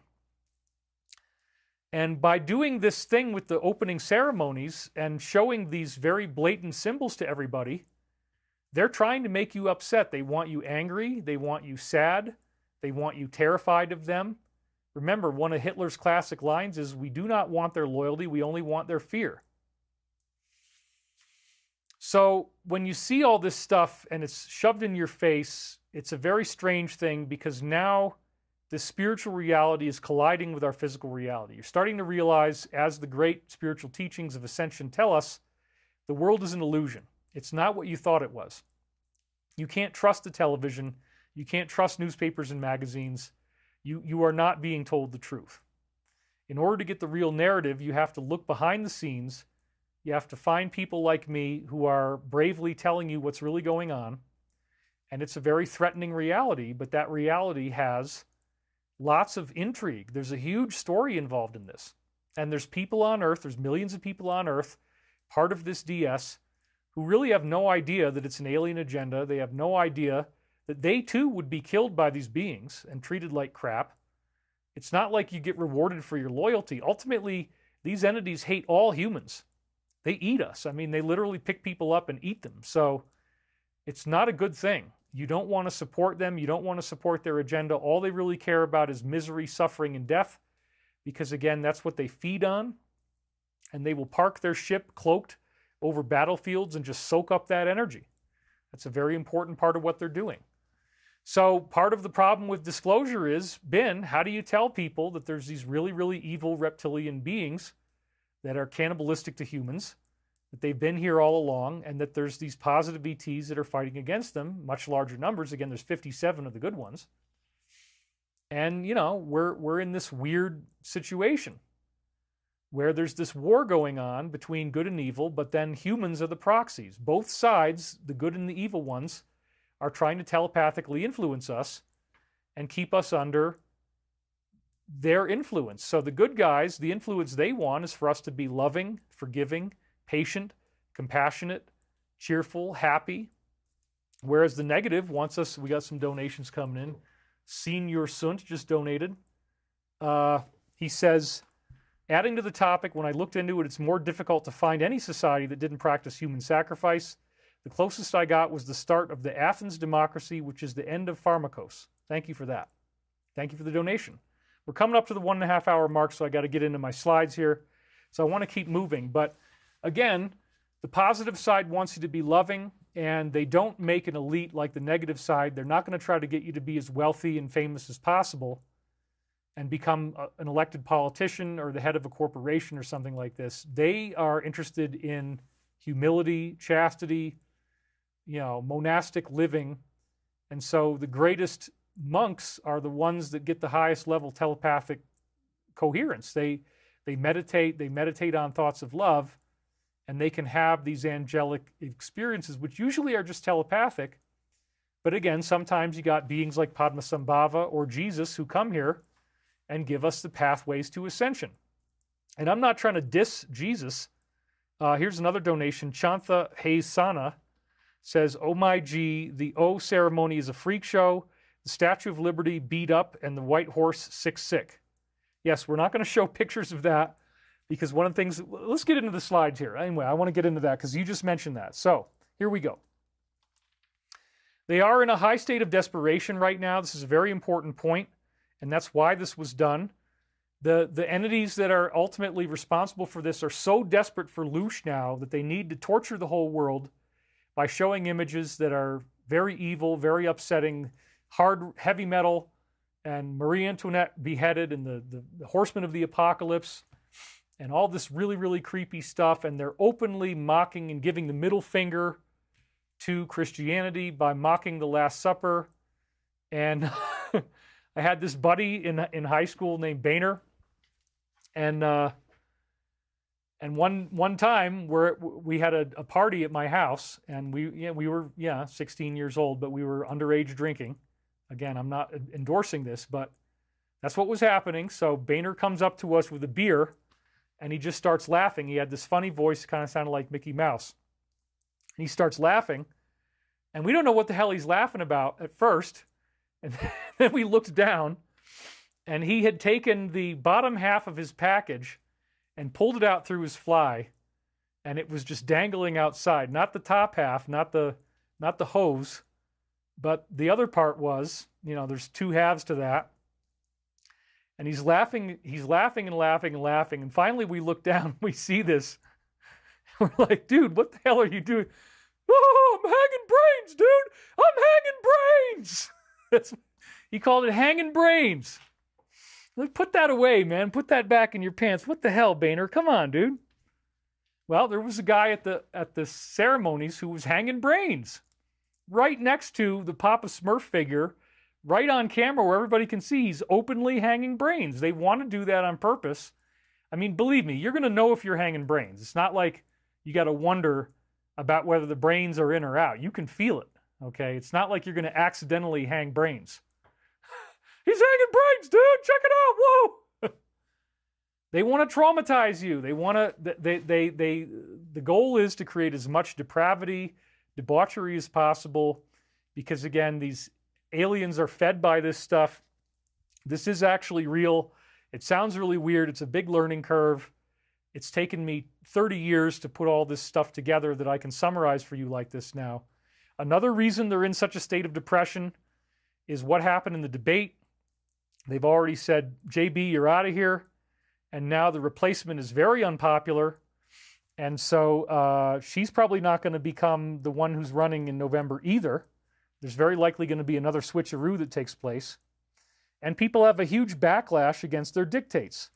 So this was a headline from Friday on Zero, the website, ending in Hedge. Does Dee's dramatic decline reflect growing public opposition to woke? And it says, is the karmic hammer finally swinging back to hit them in the face after nearly a decade of this bullying? Now, this is about the halfway point. So again, if you need to take a break here, we got 4,600 people watching live. If you want to pause it, I'm just starting to get into the slides now, and we're going to go off into a whole new adventure here with the rest of the slides. But we're going to start out by talking about the lay of the land. So this is the beginning of part 2 now. Hopefully I can keep it to 3.5 hours. I don't really want to be on for 4 hours. It starts to really hurt my eyes with all the lights. Actually, the lights burn your retinas after a while. Last week was really rough. Last week, Gurley was still alive. We had this thunderstorm. And without the other ambient light being bright, if it was all dark outside and then these lights are bright, it was really, really straining my retinas. Whereas today is much more comfortable. I actually feel much better. Anyway, this is one of the headlines that's out there right now in which they are just in a free fall state of collapse. There is a massive public boycott. People do not like what's going on. And so what does the DS do? They got to hit back with this. The opening ceremony featuring dancing people and bizarre symbology. And then it says lots of DMCA takedowns of the footage. It's weird. It's almost like they don't want you to see it now. This was on Saturday, just yesterday. So this created something really outrageous. It was like a honey trap for people who are talking about the truth. And, they're journalists and they're realizing the world is an illusion. They're realizing the DS is real. And then you get this very flagrant public insult, if you want to think of it that way. They're mocking the symbols of our society, like this example right here, which is, very similar to a classic Christian image. And then you got a guy hanging brains. So again, this became a honey trap for people posting about it because anybody that posted this content got their entire account seized. But why did this happen? Well, it appeared to me and others that the backlash was much greater than the DS anticipated. They probably expected some degree of people being upset about it, but that most people would be like oblivious and not really aware of what's going on. That's not what happened. Everybody is tapped into it now. Everybody got upset by this. They look at it as a mockery. They look at it as a public execution. In a way, it's like, they're trying to make you angry. And again, the more anger and the more fear and the more sadness that can be created, the better it is for these entities. So that's why you just got to laugh at the guy hanging brains. You don't want to get mad. But if you do feel some degree of anger, that's your call to action. You want to step up and not just be living in the shadows. But you got to be very careful about what you say because this became a honey trap where many, many people got their accounts locked up. And in order to unlock their account, they have to openly admit, okay, I was abusive, I did hateful conduct, and I'm sorry, and I acknowledge that what I did was wrong, and I'll take it down, and I'll never do it again. Click here. So it's very interesting. They captured a whole bunch of people in the community that way. And our good friend Mike, who again, he can sometimes get into some fear and doom that I don't agree with, but I did a movie with him called The Moment of Truth, which is incredibly amazing. It's on his site, which is Bright and then Eon. And that's a video site. So you go look for Moment of Truth on there, and it's EON, BRIGHT. You go there and you look for that movie. That is a very high production value thing that I did. It's got lots of B-roll. It's really amazing.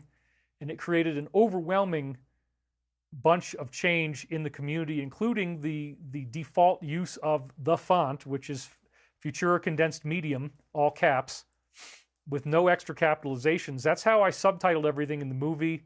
When certain people are talking, I put that text on the screen that way. And it has become the defining font that everybody uses in this truth movement now. So I'm very proud of that. I decided not to take credit for it for years. It came out in October 21. And so for the last 3 years, that movie has created an enormous awakening, but it's so sizzly that you can't even find it anywhere except on that one website. But you can go looking for it. I highly recommend you watch it.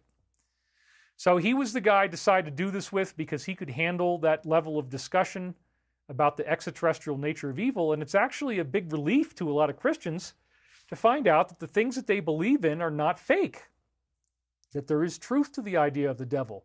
There is truth to the idea of evil on earth, and there's truth to the positive, that there are angelic beings who have been here the whole time for hundreds of thousands of years, protecting us. And we're going to get to meet them in a galactic family reunion. And they are helping what we call the Alliance. And this came through the form of Valiant Thor visiting the Pentagon in 1957. And he was directly involved in the construction of something that was already underway from Howard Hughes and Eisenhower called The Plan. They had a 5-inch thick binder on how in the world do we save the planet from this evil cult that wants to create total subjugation. Well, there's a plan to that, and it's underway now, and we're seeing it reaching its final fulfillment. The plan has to do with the media is still under control, so they can't openly tell you what's going on. They have to speak in codes and symbology. And I was talking about this since 2009, thanks to what Pete had shared with me. And it wasn't until, 8 years later that the posts began with the 17th letter, like you see right here. There's kind of a stylized Q with the circle and then the little bar. That's on purpose. I had some fun with that, designing that little thing. And then I got my guitar over here. But yeah, so the posts began in 2017, and you kind of had to follow it as it was going. It was totally amazing. And they were predicting many things very accurately before they happened. And what they were really doing was educating us about the nature of what's going on. What is the world really about? And they made a few different very strong allusions to the fact that UFOs are real. They have the technology. But more importantly, the plan involves how do you get around a controlled media? How do you get people the truth without the media being in the way? And how do people know what's going on? So they can't communicate openly. They have to communicate symbolically. And it's very, very fascinating because behind the scenes, they have these indictments and they are becoming unsealed, and then they get sealed again, and people are being arrested on a military level. This is not something that's actually being televised. And there's many people who have already been through trials that have been filmed. And at some point, there's going to be a mass event where we're expecting at least some type of internet outage, if not a full-blown power outage, on a very large-scale level, not just in America, but this could be all over the world. And then you get this emergency messaging system where your phone starts to play these movies, and when the whole thing is over, it might take up to 10 days. You're going to see a slide on that today. Maybe it'll only be a day or two, but it might take them 10 days. But at the end of the 10 days, when the lights come back on, when the television news comes back on, it's not going to be the same news anchors. It's not going to be the same narrative. You're going to start learning about all this new stuff. And I believe at that time, I will be called into some type of very public service to talk about this to people on a much larger level than I am now. So I'm just kind of getting all my ducks in a row because I've had many dreams talking to me about what's going to happen. So again, I went through years and years of being a public figure, after knowing about the Alliance in 2009. I did conferences every month for 5 years where people were paying to see me speak, and I'd talk for like 17 hours over the weekend, Friday, Saturday, and Sunday. That's why I'm used to this long-form content that you're getting now. This is what I always did. I'd be up there for 2-hour shot, 3-hour shot, then you get another break, then another 2 hours in one day, or maybe 3 hours. I'd do like, 6 to 8 hours in one day. 2 hours, 3 hours, 3 hours on a Saturday. We'd have the meet and greet. Everybody would stand in a line. They'd all hug me or handshake. Most people wanted to hug. I've had lots and lots of people talk to me. I've had every type of seduction attempt you can imagine, from men and from women, even though I'm not a homosexual. I've had everything you can imagine come my way. I've met thousands and thousands and thousands of people. I've, seen on Ancient Aliens. I'm very exposed in the public. Whenever I go out, people know who I am. That's just my life. I've worked very, very hard for this. I've done lots of work. I've written 7 books of Michael Prophecies, 4 books that were published with publishers, 2 of which are New York Times bestsellers, 5 free books on my website, maybe 6 if you include Financial Tyranny. I've done tons and tons of television, 650 episodes roughly of television, just tons and tons of stuff. I worked for Gaia, which is a streaming video network. I started there at 2013 and I left in 2018. So I did 6 years with them. And I had the #1 and the #2 most popular shows on the network, Cosmic Disclosure and Wisdom Teachings. And so in Cosmic Disclosure, we were talking about a lot of this stuff. And, it's been a very fascinating journey with a lot of ups and downs. After I left Gaia, I was really broke for a while. And then I started to do online events that I charged like $333 for. And it turns out I made very significant money that way, somewhere between $1 and $5 million a year. And I took the money that I didn't have to pay to taxes. You lose about 50% of your money to taxes once you go above about $100,000 a year. That's one of the things people don't realize is half of your money disappears to pay taxes. It's enormous. I've actually paid like $900,000 tax bills to the IRS. That's a pretty intense check to write, let me tell you. But there was enough money left over that I invested in Stevati Aerospace because I said, instead of buying some crazy house, I want to invest in humanity's future. I want to invest in the military, do things that are good for veterans, good for the intelligence community, because I support the Alliance. I support what they're doing. And they need to get this technology out through a new company. They can't have it come out through a traditional defense contractor because people are going to figure out that they knew about this before and that they were withholding planet-saving technology and they could get sued. So I was always told there's going to need to be a new company. And I decided, you know what? I don't really trust anybody else to do this. Let's do it ourselves. Even though it's dangerous, I have this angelic protection. So again, 2009, all the way through Gaia, 2018, 2019, then we got COVID in 2020, right on up through until 2021, I had no idea that I had channeled books in the 1990s that had any relevance to the future. Yes, I had these readings. Went from 1996 to 2000.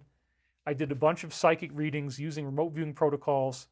The source eventually identified itself as Archangel Michael, but only in 1999. I didn't even know that from 96, 97, 98. And it was in September of 2021 that Chris Beskar gave me some very intense disclosure. And I started to realize, oh my God, all these things from my childhood suggest that I might have actually been involved in a secret space program myself, similar to what we were talking about with Corey and Cosmic Disclosure. And the difference here is that I have an enormous amount of evidence I've presented in previous episodes, childhood drawings of like a UFO with these weird beings, and I've got my arm pointed out, all kinds of stuff that I've already showed you, incredible science fiction short stories that I wrote in high school that talked about invading Lucifer's palace and then creating myself and the world ascending. You remember that? When I got sober in 1991 or 92, I wrote something called Earth as an Experiment, which was a dazzling COVID prophecy. It's very, very specific. I've never seen anything else like it. But it was in September 21 that Chris started to tell me, yeah, the ships that you had in your dreams when you were a kid, these flying cigar-shaped cylinders, wingless cylinders, that's what they had in the 1970s. Yes, there are ways they could take you and bring you back. Yes, there are ways to do it where you wouldn't remember anything. It's like, oh my God, all these weird dreams and all this stuff that happened to me might actually involve some type of genuine thing. Then by February of 2022, I started to remember that, okay, I guess it was in like November of 2021 that I started to read some of these transcripts from the 1990s, because I had done remote viewing and I'd spoken a bunch of words. And again, I publish it all on my website. And then it starts to be predicting the future. I remembered that it said that I would be considered the father of anti-gravity. That was one of the first things I remembered. I went back and looked for that. It was in 2000 that I had dreams that referred to that. And then I started to go backwards in time and read late 1999 first. And I was dazzled because the late 1999 readings were totally predicting what was happening to me now. All kinds of stuff about my divorce, all kinds of stuff about where I live, this house that I live in, many very personal things, and also lots of references to Trump, lots of references to Biden, lots of references to Afghanistan, as it later turns out, the Ukraine situation, the Israel situation.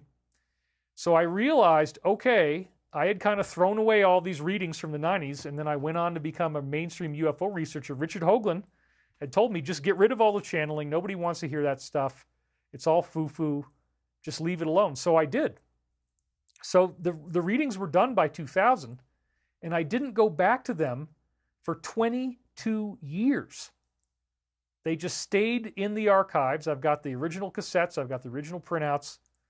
And then beginning in 2022, I started to unpack this stuff, and I started to say, okay, I need to write books based on this, and this is what obviously the universe wants me to do.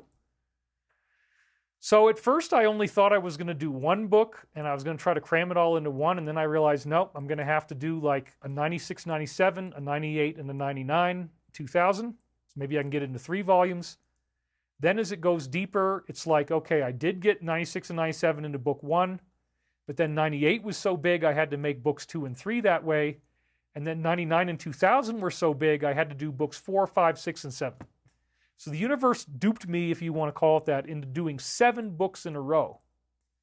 And I wrote all of the books from, I guess, book 1. I spent the whole year 2022 putting all this stuff together. It was incredibly hard work. I had no money. I was very broke. I ended up filing a negative $180,000 tax return for that year, because instead of trying to make money, I was writing these books that were totally unprofitable. I didn't break to do anything that made me money, like selling a conference online.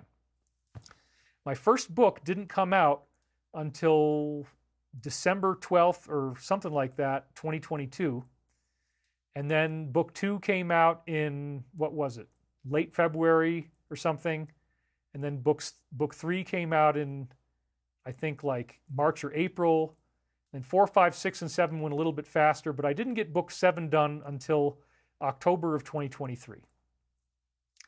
And it was never very profitable. I mean, I was in really, really serious financial distress.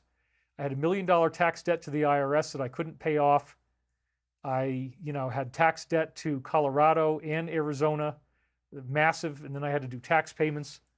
So I've been really just barely surviving, but that was a financial hit that I took to get this material out. And I still, we're waiting on our company to get funded. We've had a lot of DS interference, but now things are finally coming together, and it looks like we're very close to both purchase orders and investors coming together. We did have an investor who kept telling us the money is coming. It turned into a Tuesday, Friday game. It was very frustrating. So I was believing her, and I told you guys, oh yeah, we're about to get funded by so-and-so date. Well, all those dates have come and gone. But she actually finally found us a new guy we spoke to on, I think it was Thursday after our board meeting. We spoke to another person through a different member of our company on Friday. And these guys are the real deal. So we're now looking at a short-term bridge loan, somewhere between maybe 5 to 15 M. It's going to get us, it's going to be tied in with our facility. My money purchased a 180,000 square foot military facility in Niagara Falls with a 10,000 foot runway, huge airport hangar. So we have all that stuff. And we have, again, over 100 designs. And that includes over 40 different aircraft designs, each of which would probably cost at least $1 billion independently to manufacture. But this is the genius of Chris Beskar. I was told by Pete Peterson This is the best designer of aircraft and spacecraft on Earth. And Pete considered me to be one of the top 3 smartest people on Earth. It's also something George Norrie said in front of audiences several times when I was speaking at events. So yeah, if I'm going to be this smart, some people might say, oh, he's got autism or whatever. Well, I had some of those characteristics, but I would say I'm pretty low on the spectrum. I've been very functional. But if you have a very high IQ, then there are certain issues that you run into, which can include naivete. You got to learn not to talk too fast so people don't get pissed off at you for that. You can get into habitual patterns of behavior, like you always want to eat the same food. I still kind of do that. Follow the same patterns of behavior. I still kind of do that. It can be difficult to be in a relationship with somebody like this because, they're very focused on what they do. Somebody who's very high IQ will typically get highly focused on a small data set, whereas I've tried to be focused on a wide amount of different information. I have a very broad stroke. I've learned lots of different things. I do music. I do comedy. I do video. I know how to do motion graphics, video production. So I kind of am a one-man band. And that's afforded me great success, at least in the sense of being a public figure, not financial success in the last 3 years. It's been very, very difficult. But once this company gets funded, we're going to immediately pay off our debts, and I'm going to have, enough money that I can pay off my taxes. So at the same time, the alliance is doing its thing, and there's this massive revealing going on of the truth, and we're heading up to, in the very near future, an exposure. And so the DS was very pissed off about what's going on. They don't like it. And a lot of people are mad at 45, at T, and that's his first initial last name. So what did they do? They tried to shoot him. They staged this open-air attempt. It was the first time CNN been streaming one of his events live. There's this woman in the back with her cell phone. She's immediately taking pictures. There now looks like there was a patsy. There could have been other people involved doing it. And by some very exotic divine intervention, he only got hit in the ear. And look, you can laugh at me if you want to. There's only really one guy doing that. But the fact is that I do have a very similar hole in my ear over here on the left. It's a nice little round ring, and let me see if you can see it. Yeah, so you can see the bump here. And so that's something that I've always carried with me. And I'm like, wow, what does this all mean? I had a dream almost exactly a month before that event took place in which he was nearly assassinated. And earlier than that, I was bending bullets with telekinesis like Neo in the Matrix. Well, that dream has now given yet another layer of enormous prophecy that's very fascinating in light of the latest crop circle that's just appeared. But again, the backlash, they're really pissed off. JB's out of the race. He lost the debate. They tried to shoot the guy. It didn't work. So now, okay, what's next? Well, let's stage this really upsetting thing at the beginning of the games. We'll have a guy hanging brains. But the backlash was much greater than they expected. And so now they are pushing back really hard. Everybody that posted anything about the opening stuff, any video at all, they got takedowns. They had to click on this thing. So it was a big honey trap, and it caught a lot of people. Same thing as the laptop did before. That's one of the first ways they got everybody. And I was so busy with what happened with this guy calling in a fake SWAT on me and trying to say I was abusing my dog that I wasn't even involved in this stuff. So thankfully I didn't post anything about this. So I got to be very careful when I post because, again, this guy is attacking me with like 40 aliases a week.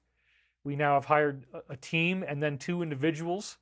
So I don't even know how many people are on the team. I think there's like 8 people on the team. So there's like a total of 10 people involved in stopping this one guy from bombarding my Twitter page with constant amounts of very, very vicious attack. But for him to escalate to the point of calling the police on me, he's actually now gotten himself in way more trouble. And it's much easier now for the police to cooperate with me to make sure that I'm safe, which is all I care about. If he would leave me alone, I wouldn't have to do anything, but he just won't stop. He's addicted to this. So anyway, the backlash was much greater than the DS had anticipated. This is all part of the awakening. It's leading to very big, very stunning events in the near future, well before November, I would expect. And our friend Mike predicted this on the morning of July 27th. This is something that he just wrote. Resist the beast system with everything you've got. I've recently learned they're coming for us in ways that are far more aggressive than anyone had feared. They plan to silence, jail, or bankrupt all major pro-T voices before the E. Well, all three of those things are happening to me. I've already been bankrupt. You know, the ultimate objective of trying to say I'm abusing my dog would be to get me to go to jail. And the ultimate objective of bombarding me with so much hate on my page is to keep me silent and intimidate me into not speaking. So all these things are already happening. Far more aggressive than anyone feared. So it was fascinating that he wrote that, and it's like, well, I'm already living it, man. You know, how did I end up with this business card from a police officer taped on my front door? I happened to be asleep when she showed up, but she was here to investigate me for animal welfare complaints, which were loaded with fake stuff. We'll get to that a little bit later. So then he also wrote this. This was just yesterday. I am getting intel from a couple of different sources today that indicate the chaos inside the D is far from over, and K is very likely not going to be the final candidate. Others, who are far more ambitious and have even more of this material to hurt other people, are jockeying for position right now. It's not just one, it's several people. It's like a horse race. They're plotting her removal because she has plenty of historical dirt. If this fails, be ready for an all-out activation of embedded enemy combatants who crossed into this country without being invited. Now, these people are awaiting orders to carry out various operations. You can see that these would be very destructive. The Ds are not going to go peacefully into this day in November unless they already have done something to set it up with absolute certainty. Presently, they are nowhere near that threshold, so we can expect chaos. Now, my dream actually already said that this investigation into what happened to T will be the final step, and tying in again the angelic component, in the 23 and 24 crop circle seasons, we had prophetic references that I talked about last week. So let's review some of those now. First of all, on June 11th, 2023, at Roundway Down, there clearly was a crosshairs. It looks like a gun sight, and this was all tied in at the time with other shows I did before. I'm not going to run through everything again, but it was tied in with the idea that even NATO might actually end up going through an upheaval. And remember, NATO is goading these wars. So I'm not saying NATO is bad, but there's leadership that has to be turned over so that we can get this to work for us instead of against us, instead of promoting this agenda, which is, again, to create as much suffering and pain and misery as possible. So this was in 2023, and notice again, it's got four sides, and there's a circle and a square, and then the little sight dots on the top and bottom and the sides would be like dots on four sides. So you got the squared circle with the four dots around it, and it looks like a gun sight. Now here's the posting of where it was from, again, June 11th, 2023, Roundway Down near Devizes, Wiltshire. And then at the same time, the crosshairs again appeared with the NATO symbol being in the crosshairs. This was one of the grand finale formations of August 2nd, 2023 at Preston Grange in Preston Candover in Hampshire, England. This is all in southern England on August 2nd. Once again, we've got the squared circle. Once again, we've got the four sides, except this time it's the NATO star, and two of the four sides have circles around them. So this was very interesting because the day after the shooting that affected 45, on July 14th, 24, again, the previous day was when it happened, and he miraculously, by divine intervention alone, survived. We have the reiteration of the crosshair image and the squared circle image. So this was the day after. And I mean, it was compelling enough by itself because, again, I just showed you Preston Grange, that it had crosshairs that looked like a gun sight. But what was even more fascinating, which I didn't catch right away, is that next to the crosshairs was a stylized bullet. And again, this is some kind of area of the ground. I don't know what it is. Maybe it's an irrigation ditch or something. But if you look off to the right, you have this kind of bullet-shaped object, which is very white. It's the same color as the formation. It's clearly, whoever designed this knew it was going to be there. So you got the crosshairs and you got the bullet. Now, another thing I didn't say last time is that you'll notice that it's got a football shape to it. It comes to points on either end. That is what a photon looks like when it's traveling through interstellar space. It's actually two tetrahedrons that unwrap and go into this kind of opened out shape like this. So this is very photonic. And again, what is it showing? It's also showing that the crosshairs, that what's coming into view is the photons that are changing humanity. And again, these crop circles are like a dream. You have to interpret them with symbolic meaning. The beings speak in metaphor. That's what dreams do. So they use metaphorical languaging. They use symbolism. So, again, they did a formation last year that was very clearly a crosshairs. It also looked like a radar. And then they also had a bunch of others that were associated with the DS. And then we get the reiteration of the crosshairs. And we get this weird photonic bullet next to it. And again, this was one day after the shooting. So right away, I'm like, man, that's what it is. I said to myself, this is a direct reference to the shooting that just took place. Oh, I misspelled reference. I was typing it so fast. I work very quickly to try to get this stuff done. Then we had this formation in Shapwick, Dorset, Bradbury Rings on July 19th, 2024. Now, interestingly enough, this formation indicates trumpets of the Archangel. It also looks like ears, and it also has bullets in it. Now, this formation has now been taken down off of Crop Circle Connector, and I think that maybe they hate 45, and that might be why they might not have liked it tying in with all that. But, you know, the page is still available. The Bradbury Rings page is still available. It's just not on the index page anymore. They took it down. I'll show you that in a second. It might have really upset them. Now, is this formation made by extraterrestrials? Maybe, maybe not. It's got some problems with the line. In fact, I'll show it to you now. There's some idiosyncrasies in the way that it looks that perhaps suggests that this one was man-made and not made by ETs, but how did they get the design? This is the thing that you got to understand. Even if people made it and not extraterrestrials, it's still pretty darn good. It looks pretty darn good, and somehow they came up with that design. So it could be that humans made it, possibly. I'm not sure yet. We need to get more research, which I don't really have yet.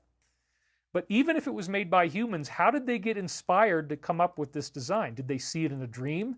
Did they get a flash of insight? Was it telepathically given to them? And I believe that even if people made this thing, that it was telepathically designed and that it was not something they were aware of, that it was going to have all these symbolic linkages. So if you go back to the Bible, it says in the last times, Gabriel blows the trump. And he's taught that's the word for a trumpet. So the idea of the trumpet being that word, the shortened version, is something about the idea that the sun gives off this blast of energy. It's like a trumpet blast. It's a vibrational change. It's sound frequencies. The trumpet represents the vibrational shift that we're going through. And sure enough, this looks like sound frequencies. There's 5 trumps of the Archangel, but they also look like ears, and they also look like bullets. So we see the bullets. Oh, and also another thing that I forgot to mention is the Holy Grail, the chalice. You have this glass that comes up like this, and then it has a stem coming down, okay? There's 5 Holy Grails, which also look like trumpets. They really do look like trumpets. But then if you look at the outside of them, they also look kind of like a stylized human ear, like they're listening. And so this is really, really remarkable because it also has images that look like the flux capacitor from Back to the Future. So now all these different connections are there. And again, we already had the crosshairs with the bullet. And then we get this actual trumpet formation. Again, focus on the word trumpet and the condensed version of it. It actually has the name in it. So clearly, him having this divine intervention was being flagged by the circle makers. Whoever might have inspired somebody to make this, if it was man-made, we don't know yet. Either way, it's dazzling. It talks about vibrational change. It talks about the Holy Grail. It talks about Archangel Michael, who blows the trumpet with the other archangels, and that's what creates this solar event that triggers us into ascension. It's very, very exciting. I couldn't believe to get such an amazing confirmation. So now I want to set up last Tuesday's crop formation, and we're at 4,000. Let me read some of your comments. Somebody said it looks like a windmill. I can see the reference to ears and bullets, says Kitsy Witty. We have Stand Firm, says, I don't really trust anyone in politics right now. How can we? But we'll see what happens. Then somebody says E as East, V is East. He says, when the cabal is always supporting both sides of war, how can we be sure they're not also secretly supporting the alliance? Maybe they created the alliance. And I got some kind of mouse or squirrel or something chewing right on my window here. This is crazy. Let's see if I can get him to go away. Scare him a little bit, you know? Oh, no, he's still going. Man, that's annoying. Yeah, there is literally some kind of negative influence going on right now. Oh my God, it's bad. What can you do about that? Well, let me try to pound on the wall again. Hold on a second here. We got to try to get rid of this guy. Go away! No, he is dug in, man. Nothing I can do about it. I guess we just got to deal with the scratchy noises. Okay, that's really annoying, but what the hell, if I don't turn towards it, I guess I'll be less affected by it. So anyway, thank you guys for all the loving comments, and I don't want to listen to this scratchy mouse noise, and we got to keep moving. We got a lot of slides. So what happened on Tuesday, I want to set up this formation. It was very amazing. Man, this is annoying. It's really, really crazy. This mouse is just scratching away right behind me. So I had a divine intervention. The crop circle spoke to me directly. I've never really had anything quite like this before, but it was really probably one of the most breathtaking and stunning moments of my life. The crop circle directly tied back in with this business card that ended up on my front door thanks to getting swatted, which again shows that whoever this person, Stephen, is, he's really stepped it up and he's made mistakes. I mean, he's going to be, you know, the police have told me I need to get a lawyer immediately. They're going to cooperate with the investigation. They're going to give me whatever help I need. They don't want to see me get hurt. Nobody should be threatened like this. This was extremely unfair, extremely ridiculous. But I want to show you how all these pieces connect. So, I said on Friday that my dog was very ill. She blew this black diarrhea with mucus on the floor. That suggests internal bleeding. The earliest I could get her in to see the vet was, I called them on Monday morning. They opened at 9. I called at 9:15. The earliest appointment I could get was 2:30. I tried to take a nap, and I didn't have any ability to really sleep. I committed to being awake around, 2:15, loaded her into the car, and I was very positive because I knew that they might say that she should be euthanized, and I prepared for that possibility, but then I also said maybe they're going to say that she can live longer. I really need to get a doctor's opinion and find out what the heck is going on. What should I do? So I need to get a full diagnosis. So I drove her over there, and I didn't want to show any signs of sadness or anger because, again, I've lived with her since 2013. I've been with her for 11 years. He finally stopped, thank God. Let's see if I can read some of your comments now that he stopped. I'm happy the police are involved and have your back, brother. Blessings that Stephen screwed up like this, says Colt Browning. Yes, it is a blessing. I mean, I really do feel, I don't hate him, actually. That's the funny part is I think he's kind of funny. And he's got what the Course in Miracles would call a special relationship with me. He's dedicated his life to trying to destroy me. And he's really, really stepped it up. And I feel sorry for him because I can't imagine. I mean, Angry Daddy could have... I wake up in the morning and I'm just so angry. I get out of bed and I'm like, I have had it. Boys, your mother and I have got something to tell you and you're not going to like it. You screwed up for the last time. I have had it. Can you imagine waking up in the morning like me? You get out of bed and you're like, God damn it. First thing I do is I just start, oh my God, I'm burning myself. I'm screaming and screaming. Ah! I don't understand it. I mean, I've spent my whole life. Oh, Mars donated $5. He said, could your company also make working quantum processing? Yes. Working quantum processing units. That's one of the things. Is that we also have this, I'm not going to say the name of the company because Stephen will stalk them too, but we do have people who can make the Aquarius chip. It's actually a layered computer chip. You got all these layers on top of each other, and it's multiple layers, and then you have to weld in between them. And the welds are what separates it so that it's compartmentalized. In other words, one company makes the layers, another company does the welds, The company that does the layers doesn't know what the welds are. The company that does the welds doesn't know what the layers are. And this chip has been secretly installed in computers and tablets and smartphones going all the way back to whenever they first came out, and even electronics before then had this stuff in there. And when Pete built the Terminators, they actually could tap into any of these chips. So they could tap into your television, they could tap into a camera, in a security camera, they could tap into maybe even your clock or something, who knows? All these different electronic devices have this in there. They can tap into cars. Every car since 2006, actually starting in 2007, there was a secret law that they're mandated that they can be remotely driven. So these chips are really exciting because, again, it's like the equivalent of 10,000 desktop computers in one chip. You could now have a cell phone, a smartphone that's got all of its electronics in one single one of these chips, and they use hardly any energy. You could run them off of a lemon. Just the energy coming off a lemon, 2 wires out of a lemon. So this could lead to, for example, like a smartphone that's just one flat credit card in size, and it's a flat screen. There's a company in Korea right now that has transparent displays. That's already a technology. We're going to use it in some of our Swatting stuff, actually. And we're going to be doing some things with South Korea. So anyway, there's a bunch of companies we're going to work with. Mitsubishi's another one. We got some really cool stuff going on with them. I'm getting ready to have a trip to Japan. That might be one of the first ones to talk to Mitsubishi and other things. So there's really cool stuff going on. This is very real. Thank God the squirrel went away. But again, I don't hate Steven. It just kind of amazes me that since 2018 that he just won't stop. He's just so mad at me, and he's so disrespectful, and he's always making up these lies that are very easily disproven. And he's got a show on YouTube, and he does 2.5 hours a week, sometimes more than once a week, just to hate me. And he's also out there attacking like Dr. Stephen Greer. He's really gone after Luis Elizondo. I mean, I think Luis Elizondo's cool, you know? I'm glad there's somebody else out there disclosing the truth. I mean, maybe he doesn't know everything. Maybe he wasn't read into the same stuff I was, but I like the guy. I'd be happy to meet him, shake his hand. We'd have a great conversation.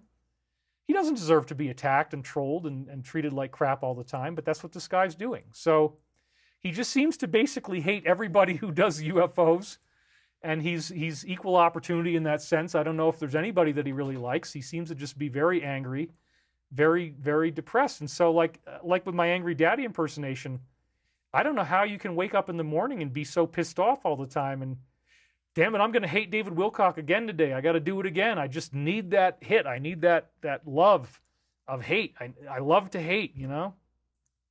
M. Martin just donated. Thank you for what you are doing. You are the highlight of my Sunday afternoon. I appreciate that. So yeah, I don't know what's going on, but I want to share this with you. We lost about a couple hundred people, but again, people have to go to bed, and I told you where the halfway mark was, so you can come back. If it's late for you, if you're in Europe or something like that, come back tomorrow, and we'll be here. You can watch the rest of the show. Oh, now it's right back up to 4,700 again. I shouldn't even look at that because it just wobbles up and down, and I think it's very random. It doesn't even make sense. So nobody's gone away. We're still at 4,700. David R's birthday is June 14th. I'm not sure who David R is. Anyway. Oh my God, David, if you travel out of the country, it will not be safe, very scary. Please rethink your trip, says Beverly Adams. Well, you know, we have a lot to do here. So somebody just talked about the $177 deal. We're going to have that again. The code is actualization. So yes, that's going to be available. We got 2 more donations, Rachel Alexander and Carla Gibler. She says, I'm worried when the power goes out, no AC. I have an 86-year-old dad. Any suggestions for generators? Prayers. Well, I don't know if the power is really going to go out or not. That might happen, might not. My hand is sore from punching the wall to get rid of that chipmunk or whatever that thing was. That's okay. So anyway, we have another non-military guy. He just donated. He's been with us for a long time. In Linda Moulton Howe's book about crop circles, she talked about feeling positive or negative vibes depending on the circle. Also, some of them have sounds. Can you talk about that? Yeah, I mean, these are created by hyperdimensional energies. Isaac Odinemand also donated. Love and light as we steer towards our new future. Tripp says, I'm so sorry about girly David. She will transcend and make a fine human. You had a major hand in that. My dog Luda is 15 and has been hacking a lot lately. I'll probably have to face this soon myself. So yeah, some crop circles do have negative energy, positive energy. I think most of them have positive energy. Again, I said last week they go all the way back to Archbishop Agabard of Lyon, who actually filed a government edict, like the equivalent of the Roswell cover-up, saying that people can't take crop circles, they can't take the crops out for their fertility rituals. Because why? It made them happy. They wanted to do these ceremonies with the crops. And so he said, oh, the foolish opinion of the masses about hail and thunder. That's 800 AD. Crop circles have been around for that long. So the people who, some people were getting contacted by human ETs, they called sylphs. They were taken to a place called Magonia. That's where the Passport to Magonia book by Jacques Vallée comes from. This stuff is very fascinating. So yeah, there's a lot we could talk about with crop circles. I do think it's a positive phenomenon. I haven't really heard about negativity associated with it per se, but I suppose there could be. I'm just not aware of anything like that. John Darklorian says, I had squirrels in my walls. I dumped bleach in the walls and then they never came back. Well, I've got logs. I can't really dump bleach in between logs. It's just logs. Bonnie Demlong has donated before. She says, you are amazing, $20. Thank you very much. So anyway, somebody says, I'll happily send you my squirrel and dumplings recipe. Farm Life with TC said that. Scott Opper, YouTube keeps unsubscribing me from you. I wouldn't be surprised at all. Enjoy your information, insights, and stories. What happened this week? Wolf Husky says. All right, let's get into that. So again, I took her to the vet on Monday. This was the earliest that I could get her in after the black diarrhea. And unlike this hate that was written to the police, the doctor will confirm this. And again, the police have already, as a result of him doing this swatting thing, the police have already spoken to the veterinary clinic and confirmed that, yeah, you know, Girlie was basically fine. Her legs did give out on her on that same day, Friday. That's the first time it ever happened. Now, she would sometimes stumble when she was going upstairs or downstairs. I had a set of 5 stairs that you have to go up or down to get into my house. Sometimes she would trip a little bit and fall on those. No big deal. She also had a little bit of trouble getting off the ground. It might take her a couple seconds and her legs would kind of move a little bit, but nothing that bad, you know? Yes, she was peeing on the floor. I had to give her less water. That kind of pretty much stopped that. If I didn't overwater her, then the piss thing wouldn't happen. There was a mild risk of her pooping on the floor, but she hadn't done it in like a year. So she wasn't fat. She certainly wasn't convulsing. She never stopped eating. I never stopped feeding her.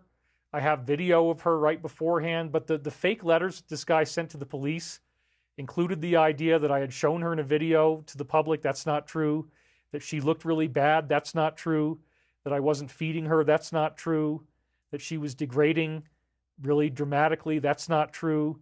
That I was refusing to take her to the vet. That's not true.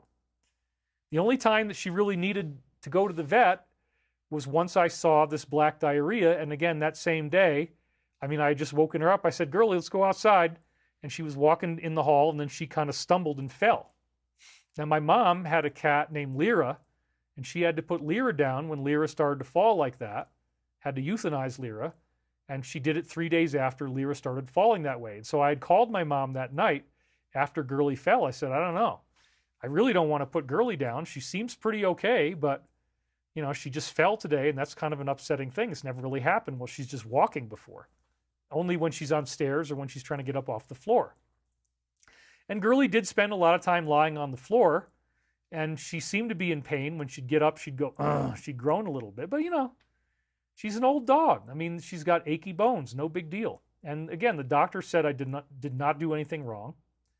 It was only that night after I talked to my mom, and I was only beginning to think about euthanasia. Maybe. I'm not even sure. I wanted to keep her here because, again, this thing with the DS is going on. It's really intense. It's scary. It's like, I need my security dog. I don't want to lose my security dog. But then that night, she blew this black diarrhea, and I'm like, whoa, that's internal bleeding.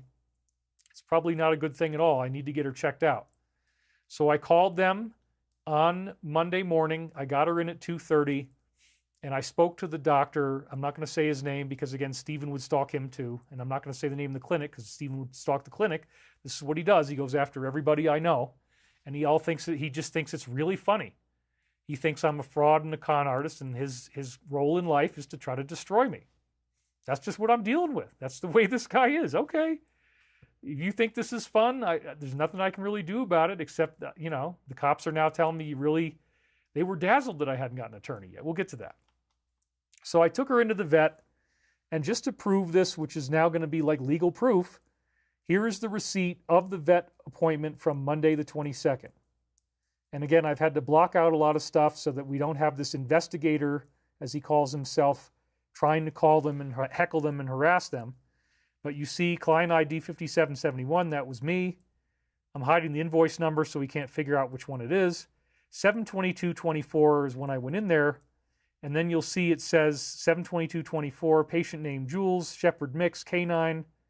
The weight was, she weighed 76.4 pounds. They didn't write that in there. Spayed female. Her birthday, they estimated, is December 22nd, 2010. She was a rescue. We don't really know when she was born. It was around that time. And then it says description, euthanasia exam, euthanasia, and private cremation. And I went for the option. As you see there, it says private cremation, $225. That was so that I could get her ashes. So it cost a total of $400. I paid it.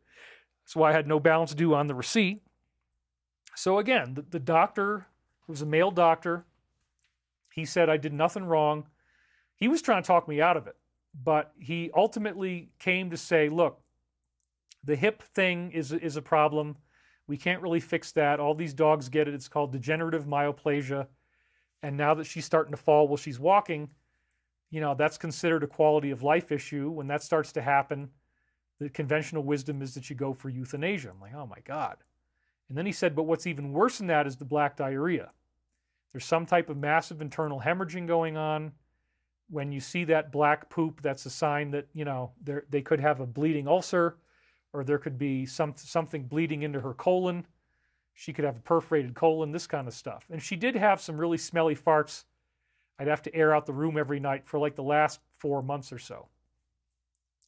But again, you know, I can deal with the farts. I can deal with cleaning up pee in her bed and pee on the floor. I was feeding her just fine. I had no idea that anybody was going to try to swap me with police at this point. And yeah, she died peacefully. We administered euthanasia. I cried after he left the room. I cried for about 5 minutes. I didn't do it loudly. I didn't want them to be disturbed by my sounds.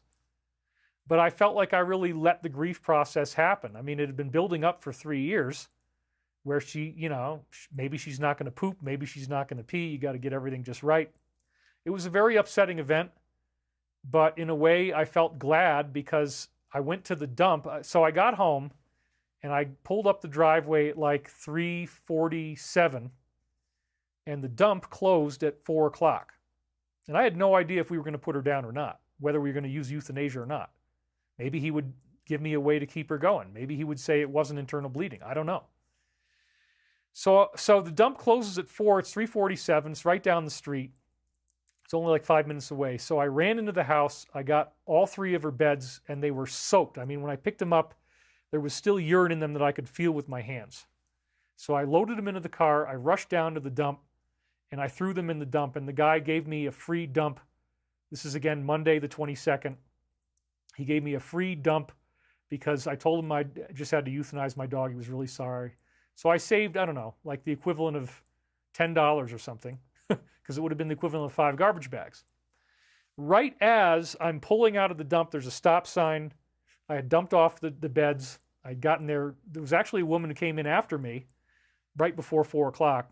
Right as I'm pulling out, the phone is ringing, and I look down and I see it's my insider, the Colonel, who's, you know, arguably the most highly read-in person on all the different compartments of Cosmic Top Secret alive on Earth today. He's the #1 dude who knows everything. And Archangel Michael in my Michael books calls him Robert Fairlawn. So Colonel Robert Fairlawn, we'll just use that name. He calls me. I'm like, man, I just dumped off my dog's beds. I just euthanized her. I don't want to talk to anybody right now. So I didn't want to answer the phone, but then I'm like, you know, wait a minute. It's really psychic that he called me right now as I'm leaving the dump and I just dumped her beds. That's pretty crazy. And then he called me again as I'm pulling back onto the street. So I'm like, all right. Somehow he's telepathically aware. He knows something's going on. He's sensitive to my needs, and so he's calling me to console me, even though I didn't tell him anything about this. He had no idea the dog had the black diarrhea or anything. So I picked it up and I let him know what was going on. And he was the one who told me, because he had been a field medic, among other things, that Gurley had septicemia. That internal bleeding causes poison to go into the blood. It's called septicemia. And the veterinarian had told me that after that black poop, the black diarrhea, that she only had a week or two to live. That was his professional estimate based on his experience. Whereas the colonel said, no, she could have been gone in as little as 10 hours because of this blood poisoning. And he told me that the final death, if I had waited out the clock and not done euthanasia, the final death could have involved violent convulsions and foaming at the mouth. So that made me immediately, like, no sooner do I dump off the beds, but what he calls me, he offers his condolences.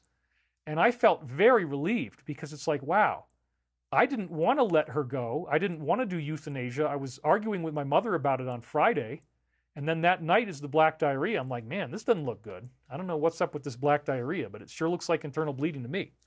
And the doctor says yes. Then immediately the colonel says, you know what, within 10 hours, she could have had these horrible convulsions. I'm so glad that she didn't have to suffer, that she didn't have to go through anything like that. Her death was incredibly peaceful. She just got really, really freaking high and it was over. Okay. You know, and so I went home and now all the beds are gone and I cleaned the house. I did a lot of cleaning and, you know, the carpet was all a mess. So I called up carpet cleaners. They came on Thursday. I had to delay my Stavati board meeting. But again, I'm getting to something really important, so I know there's a lot of detail here, but wait to see what happens next. So then, this is a Monday. I go to sleep. I wake up the next morning. This is the first time that I've ever had to get up without having to worry about the girlie and getting her out by 8:30 and making sure that she pees and then getting her out at 10:30 to poop, because if I get her out too early, she's not going to be able to poop. So, you know, finally I can sleep. So at noon, I went back and I took a nap and I got up at 2:30. And then when I got up at 2:30, I'm like, what is this card taped to my front door? And what's even weirder, I put this on the back. You can see that, this blue tape here. This was another just very, very creepy thing, because when in order to give Girlie the anesthesia that she then gets an overdose of, and that's how they ethically put her to sleep, they had put a catheter in her left arm, and they had taped it with this exact same blue tape that was on the police card that was left on my door. So this was very, very freakish, this blue tape. I'm like, am I in the Matrix? Is there some type of holographic thing going on here? Why would the police use this weird blue painting tape to tape their card to the door? Maybe she didn't have anything else. And again, we'll go with the name Sadie for this particular agent. So I didn't know what the heck was going on, but there was another situation that I hadn't told anybody about, which was that I have this neighbor who's got two dogs that are always getting loose. And they would run around and they would bark at me, and every single time I go down my driveway, these dogs are out on her porch. If I make the slightest noise, they just go into this explosion of barking. And what really concerned me is that these are regular domestic dogs. They're not tough. They're not bred for war. And I've got a war dog who's very dangerous and can kill any other dog very quickly. So these dogs are getting loose, and I kept telling my neighbor, please don't let your dog get loose. It's so dangerous. And she kind of got a little upset with me, not too much, but you know, she definitely didn't like me telling her that her dogs could get loose. And so as soon as I saw this thing, my mind immediately went to, oh my God, we got bears, we got coyotes, we got mountain lions. She's moving. She's gone as of the 1st of August. I already had seen the U-Haul. I found out from my neighbor that they're moving, her and her boyfriend. And so I'm like, oh my God, her dogs must have gotten loose and one of them must have gotten killed. And this is animal welfare investigation. So now she's accusing Girlie of killing her dog, and there's probably some bloody mess somewhere. Or the dog came with one eyeball hanging out and its head half chewed off or something like that. Something horrific. So I talked to my neighbor, whose name is Roy, and I actually ended up walking all the way down to his house, and I wanted to see if there was a business card on his door, because then that would mean, okay, one of her dogs got killed. Because I'd called the lady and I told her, okay, I euthanized my dog yesterday, everything went fine. I'm just worried that somebody's dog got killed. I hope that's not what it is. Please let me know, call me back. So I walked down to Roy's, and I'd already called him on the phone, told him everything that was going on, because he has a dog too, and I'm like, maybe they think your dog killed it. So then I went down and I noticed, okay, there's no business card on Roy's door. That's interesting. Then when I walked back, both of her dogs came out to the porch, and this was the first time ever that I was happy to get barked at by these dogs. We just got Liz Star Walker donated $10. You did the right thing for your dog, David. You could have cremated her body. It's not expensive. I love the work you share with us. Thank you so much. I did get cremation, so I'm getting the ashes probably this week or next week. They say it takes 1 to 2 weeks. So that is going to be happening. 1 week would be this coming Monday, tomorrow, but it could be next Monday. I'm going to spread the ashes here on the land. I've had a lot of time to grieve, so that's why I'm not crying now. But anyway, getting back to our narrative, I had never been so happy to get barked at by the hellhounds, as I sometimes called them, because it meant they were alive, and that was the only dogs I was concerned about. So I'm like, okay, the dogs next door are alive. They didn't get killed. Thank God there isn't any other death besides the death that I just had to go through. I don't know what the heck this is. So I came back to the house, and now I had these text messages on my phone from this lady who we'll call Sadie. And she's actually the supervisor of that whole animal welfare division. And she's a military veteran. And so I called her. She left me a text, and then I called her, and she tells me that she'd gotten these 2 different emails, and that the emails, and then I had her read them to me, and they were totally defamatory lies. They painted me as some type of criminal or villain. They said that I wasn't feeding the dog. They said that she was having very nasty tremors, which was not true. That I hadn't fed her, that I was starving her, that they were concerned about the dog, I said, look, I know who this is. It's this guy, Stephen. I've got an enormous amount of evidence. Let me send you the evidence, just a little bit, because we're going to have to sue him anyway. We're already working on that. He can't stop. He creates 40 identities a week, blah, blah, blah. We've been dealing with this for like 10 years. It's actually more like 7 years, as much as I can trace. So again, he emailed the animal welfare to try to get me swatted. And she had left this business card on my front door, but it was on Tuesday. So by the time, he didn't know this because I had left a 48-hour period of silence. I knew this guy was going to try to do something because he's been very, very aggressive. I mean, he is constantly hitting my page. So I said, you know, when the Trump shooting happened, he was like practically euphoric, and he just attacked every single person who wrote a comment on that page. Just bang, bang, bang, right down the list. Doom, doom. I mean, every single one. It's like, wow, this guy's nuts. What is going on here? He's so excited about the idea that I would feel nervous because what if what happened to T could happen to me? So he's just going crazy with all this hatred. So of course the emails are him. And I'm like, yeah, this is what he does. We've got it's too much evidence. So how do you condense it down into a written document? We've got thousands of these. He's been doing this for so long. I don't even know where to begin. He does a new video every week. He's been doing it for 7 years. We have so many pieces of evidence. What do you even start with? So here's the thing. The business card arrived on Tuesday. I didn't let people know that she was dead because I figured, Stephen's probably going to do something with this. So let me just keep it quiet, and I'm going to keep it to myself, and I'm not going to announce it until Wednesday. So by the time the officer had arrived, she had already been euthanized. So then this card was this is an up-close version of it, and I had to, block out some things. So again, Stephen doesn't stalk her. And then it says, please call. Now, it turns out that the geometry of that badge showed up in a crop formation. Exactly the same geometry showed up on the exact same day. When you see it, you are going to be blown away. It is so amazing. So I didn't know that until Wednesday after I actually first posted the message about Gurley's loss. Then I was checking my email, and somebody else had made a web post about this new crop formation. I looked at it, and immediately I'm looking at the business card, and then I'm looking at the crop formation. I'm like, oh my God. Plus it was already weird enough with the blue tape, which was the same as the catheter. They had blue tape on Gurley's arm for the catheter, which they used to introduce this anesthetic. So again, as I said, the attack came from 2 emails loaded with flagrant provable lies. They were wildly defamatory, completely full of nonsense, and again, multiple lies that are just so easy to prove. And she'd already spoken to the the vet and everything. So she knew that it was legit. So now she's like, wow, this guy is really out to get you. I'm like, yeah, I mean, it's hard to explain to somebody. People don't even believe that somebody would go this nuts. So I explained to her the 10-year problem that we have, about 10 years.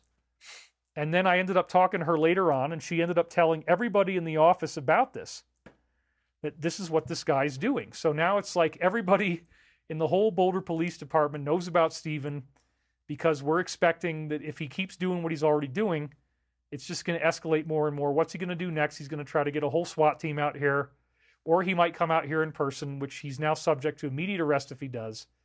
He's subject to immediate arrest if he calls a SWAT in. He's actually taken public credit for doing all this stuff, if you can believe that. So I don't know why. I feel really sorry for him. I mean, I think he's funny. He actually does make me laugh. I think he's kind of an amicable character in some ways. He does have some comedy in what he does. I don't hate him. I don't even dislike him. But I also can't continue to let this go on and be threatened, and he's trying to make me sad. I mean, I've been thinking about this all week. But wait till you see this crop circle. This is so amazing.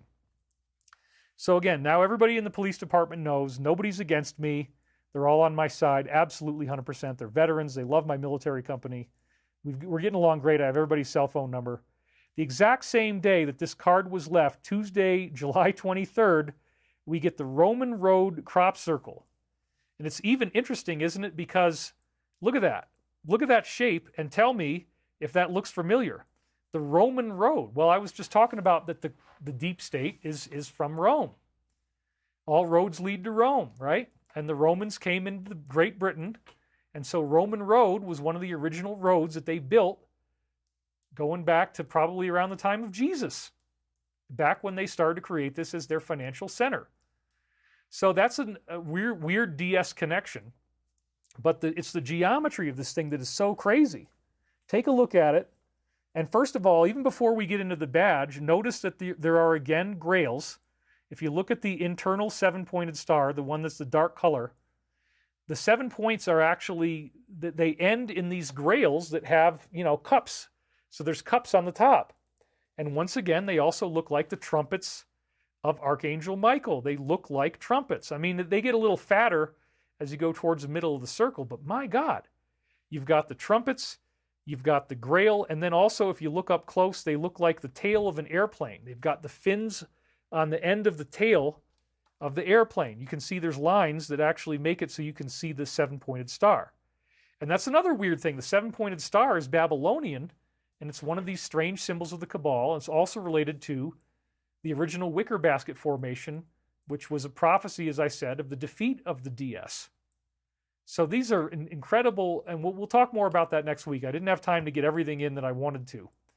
But we're going to start with the fact that it looks like the police badge. The overall shape geometry is exactly the same. So check this out. Now I put them side by side. There's the business card that was left on my door that says, please call. You got an inner circle that says Sheriff's Office, Boulder County. You got the outer circle that says character, competence, and communication. And then look at the crop circle that appeared on the same frickin' day. It's got the same downward point on the bottom. It's got the same 7 points. It's got the circle on the inside. It's got the circle on the outside. But they also added these other interesting things, because notice as well that in between each of the trumpets and grails, Archangel Michael's trumpet and the Holy Grail, are pentagons.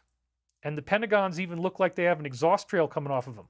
I didn't have time to get it in here, but in my previous space program slides from previous episodes, I drew a weird spaceship that was pentagonal, and it was just like that, including the fact that it's a little bit stretched. But also, don't forget, just the week before, I did a whole elaborate show on Valiant Thor going to the Pentagon as a human extraterrestrial to develop the plan. And there's 5 pentagons in there that are all in this white color. So I have to say, looking at this, it's like so amazing. I now consider this to be the greatest miracle of my entire career. That crop circle showed up on the same day that this business card was left on my door. And the geometry is the same. You got the 7-pointed star inside the circle. I mean, I could not believe it. What do you guys think? Let's hear your comments. Somebody said, Miracle Hands may request that you lead a group prayer for many thousands of people affected by the park fire in Northern California. Over 350. I didn't even know about that. Wow. Yeah, we'll definitely do that. Mr. Floyd Channeling says, yep, I live in Boulder County. That looks familiar. A lot of people are saying, wow, wow, wild, cool. Somebody said, let's go, Brandon. Could be vibrations, hopefully good vibrations. Yeah, I think it is. David Corin says, that is amazing. You are still in Rome. What do you think the birth certificate is? And the county means parish. Cool connection, synchronicity. That is amazing. It's so amazing, truly amazing. I'm absolutely blown away. Wow. Would you give me a job, David? I'm good with codes, says Kevin King. Send in your application. We're happy to do that. You can't make this up, says Brandy Matkins. There are no coincidences, said Vanquisher. Miles Irvin says, fantastic synchronicity. Kiri Ann Quantum Go Time 19 says synchronicity. That needs prayers for sure about the fire, of course. It's called the Great West Road, or A4 in London. It's also, he lives on the Roman road. That's invective. We have a lot of ghost and paranormal stuff in Louisiana, says Titanius. The symbol is upside down in the sheriff's badge by design, says David of Shield. Brother, my most sincere respect for what you do. Thank you, says Camilo Caro. So synchronicity, Boulder indeed. Scarlet Fire, we are moving through the most prevalent evil in history. Put up your psychic shields. Violet Flame meditation is a good one. Synchronicity, so you guys get it. I mean, this is so absolutely mind-blowing. The same day, you try, what are the statistical odds of having this stuff show up the same exact geometry on the same exact day? Again, I've never seen anything like this. And also, if you look on the left, they turn out to be Tesla turbines. We're going to get into that a little bit later. We've still got our full audience here, 4,600 people. Nobody's dropped me. And even just the synchronicity also of competence and communication and character. I mean, yeah, they were great. Everybody was really cool to me. And they've been very supportive on this. So whatever Stephen was trying to achieve, he probably envisioned that the dog was still alive, that the dog's in bad shape, that Boulder is going to tell me that I'm doing something wrong, that they're going to try to take the dog from me. But again, the dog was euthanized on Monday. There was no dog barking when she knocked on the door because Girlie was already gone. And it took a little while. I mean, she was a little suspicious at first. And I explained to her the whole thing in detail. She doesn't suspect me of anything. So they know who's responsible. And he really screwed up. I mean, now the police are going to cooperate. They're mad that he did this. We know where he lives. We know he lives in Pennsylvania. We know he lives in Philadelphia. We've got his address. He's subject potentially to arrest right away because we're going to do an emergency injunction. So at this point, the main thing he needs to do is back off, stop attacking me, don't make a follow-up video, don't talk about this. But if you do, whatever you say in the video, we're going to use it in our investigation, okay? I don't have any choice. And they were like, David, why in the world haven't you gone after this guy? I'm like, well, you know, I really hoped that if we just ignored him long enough that he would go away, but we've had to hire 3 different people. One of them is not even a person, it's a whole team. So we got like 10 people just to stop all these attacks that he's putting on my page, and he's constantly lying. I've got my ex-wife, Elizabeth, who's ready to say that I did not abuse her. That's one of the things he said. He made death threats. We'll get into all that stuff. Anyway, I got some more slides on this. So what an amazing thing from the universe.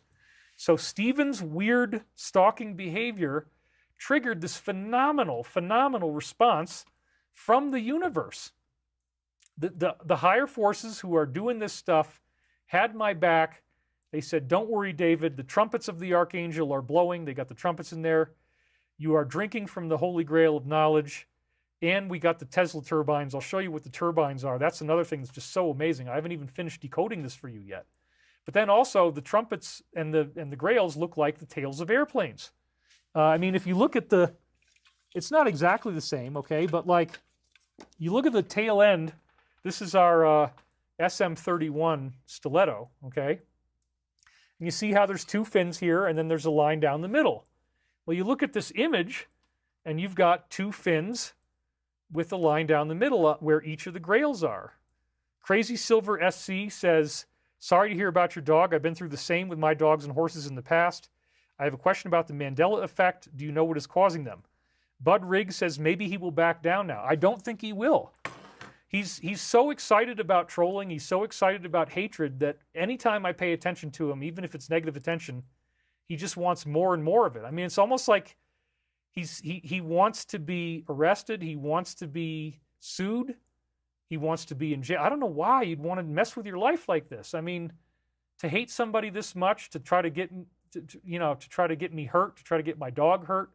It's really wild. And I kept thinking maybe he'll go away, maybe he'll stop, but he just won't. So again, this event was the greatest miracle of my entire career. It's got if you don't look at the wings here and you just look at the fins, it's got the fins. Very fascinating. They look really similar. I mean, it's not exactly the same, but they look like, each of the grails looks like the tail end of an airplane. So yes, this was the greatest miracle of my entire career. I explained the whole story to her, and then we had another consultation where I provided her with additional evidence on Wednesday. So just so, for legal purposes, people know that I'm not making any of this stuff up, here is the text. So again, I took her to the vet on Monday. I got to black some things out so he doesn't stalk everybody, which he's going to do anyway, probably. He's going to call him up. Oh, my God, David is so evil. No. They know who he is now. Hi, David. This is Sadie with Boulder County Sheriff Animal Protection, just returning your call. Now, by this point, I'd already explained to her the dog was already euthanized, that this was something that had already happened. I was worried that another dog might have been hurt, and that's thankfully not what it was. So she was already figuring out that these emails were fake, and somebody had called in a fake hit on me, but she had to follow up. So she said, if you don't mind giving me a call when you have a second, I'm out of here at 5 today. I'll be back in at 7 a.m. Thank you so much for getting back to me. Thank you so much means she's not mad at me. She says, have a good night. And then, after I spoke to her on that Tuesday, again, Girlie was euthanized on Monday, so it was already too late. There was no dog here by the time she arrived. After I'd given her this massive debriefing on this whole situation, she said, hi, David, the case number for this is 24-blank, and the phone number for records is 303-blank. Now, why did she give me the phone number for records? Because we talked about on the phone that there's going to be an investigation. We're going to use her document that might be available as early as Monday. Going to contact the people in Philadelphia, the police there. She's going to talk to them directly. So is the SWAT team supervisor. So is the deputy. Okay? And they are going to help me because they see that this is like a very bizarre situation. So then I started to give her a lot more evidence by text. So I said, here's my Twitter post. This was on Wednesday when I finally announced it. Here's my Twitter post where I announced Girlie's death to my audience. Everyone apart from Stephen has been very supportive, FYI. And it says, thank you all in advance for your condolences about Girlie. She passed away on Monday peacefully. I waited 2 days to announce it so I could observe my own silent process. I didn't reveal that the real reason was because this guy's attacking me, and I figured he'd try to do something. I just didn't know he'd actually go that far. I rushed her to the clinic at the first opportunity after the black diarrhea. They reopened on Monday. That's when I got her in. Nothing about this SWAT attack was made public. And then this is the end of the post, which again, thank you about your condolences. Well, that's the same stuff. But again, notice the numbers. 477 comments, it's actually 24,000 views, 1,300 likes, not a single negative comment except for this one guy who would just, write the same stuff. And he admitted, this is the part that's so crazy, after he's under police investigation. Because if you do this and you're lying, then they're going to get mad at you, not at me. After he already did this, he admitted publicly with his name that he was the one responsible for this because nobody knew about the Boulder Animal Control. Nobody knew this happened. This is the first time I've ever announced it, this Sunday, okay? Check this out. Story gets crazier and crazier. This is the end of the post now where it shows 23.7 thousand views. Every animal owner ultimately has to go through this. It's a part of our sacred soul evolution. Thank you all for your kind wishes of condolence. We appreciate you, your love and prayers. I will share more of my process, which is what's code speak for the fact that somebody swatted me and I have a police investigation now underway, and the police have basically demanded that I do a lawsuit. So now we're going to have to do a Savati lawsuit and a David Wilcock lawsuit. They'll help me. But they're like, you need to do this immediately. We don't want you having this guy stalking you and he wants to destroy you. You got to do something. I'm all right, you guys. All right, I'll do it. I will share more of my process. That's the code. When we reconvene this Sunday on my next live stream, all is well. 23. So there's a huge number of views. So then the thing that I couldn't even believe is he took full credit for this swatting attack, created 4 new aliases. He clearly wanted you to see these statements. He wants people to know that he was the one responsible. So in this one case, we're going to give him what he wants. So my team deliberately left this stuff up, and so this is one of the subheadings under the main post. One of the people I responded to was Teresa Sutton Sherrill. I recently lost 2 cats. One appeared back the next day, so full of joy. They are letting us know they are happy and okay. The other came in a dream. Then you got to click on, show probable spam, or impolite content, whatever they say. Now notice that these are all 4 of them are exactly the same words. They hardly had any views. They had the biggest one had 12 views, Stephen of Holland. And they only had 2 likes, which is probably one. Stephen of Atlantis had 3. This is probably his own personalities. He's liking himself. I think this is what these kind of people do. So he says, and we'll read the first one, John of Norway. So, after being officially investigated by Boulder County Sheriff Animal Protection Unit, which again, nobody knew that. Only the person who actually did it would know that. And notice that the second name is Stephen of Holland, the third name is Stephen of Atlantis. Well, he gave us a fake lawsuit out of Holland. He pretended to be a Dutch lawyer. So he's claiming responsibility for the fake lawsuit. He's using his own name. When he does the YouTube videos, he calls himself Stephen. Different last name, of course. But how would anybody know unless he's massively psychic? And then he did 4 different identities? I mean, it's kind of funny. It is kind of, you have to laugh at it because it's so weird. And notice that 2 of them, he's got the flag of Norway and Holland. So he does a style here. So after being officially investigated by Boulder County Sheriff's Animal Protection, you were forced to do something. Well, that's a lie, because all I was forced to do, they tell me you really need to sue him. So if they force me to do something, it's to sue him. Okay, that's all they really did. David, you let Gurley suffer for months so you could get super chats? That's defamation. You capitalized on her dying, you disgusting low-life con man. So, wow. I mean, this is so rude and inconsiderate, and he's trying to inflict emotional distress. And I couldn't even believe that he would be foolish enough to actually claim responsibility for doing these attacks. So I called the police again, and I informed them of the danger he poses. So my team, I instructed them, don't take these down, leave them online so the police can look at it and investigate, which I asked them to do. So here it is up close, John of Norway. You let her suffer for months so you could get super chats. I mean, you guys donating money to me has nothing to do with my dog dying.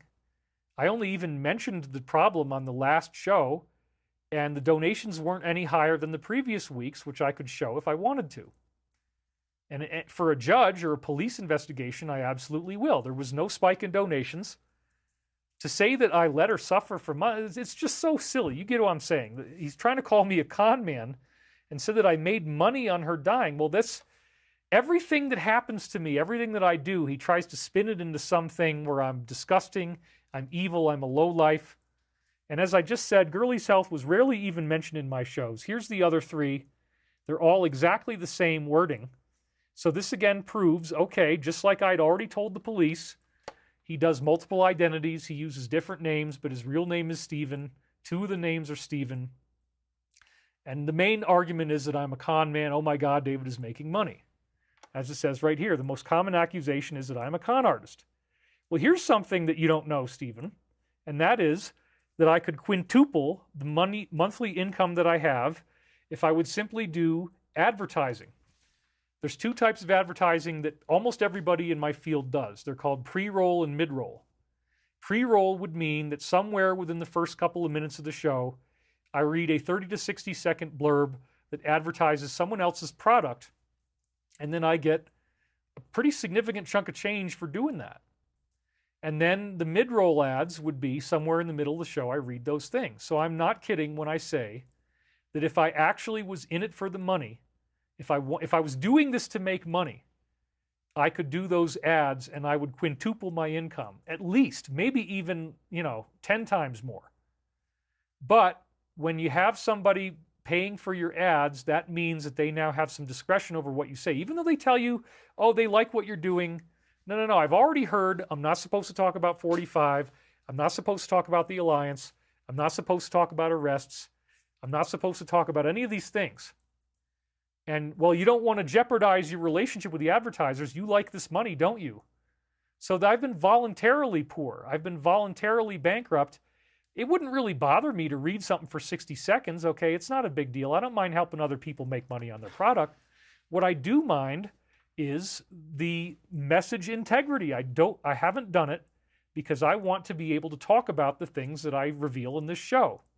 Now, here's another thing. He calls me a con artist, but every single con artist I've ever met, if I told them, well, you know, I could be making like big 7 figures a month, maybe even, I might even be able to get up to $100,000 a month if I did this. Every con artist I know would tell me, well, take the money. My God, who cares? You know, just read these ads. But the point is, I'm not doing that because my loyalty is to the alliance.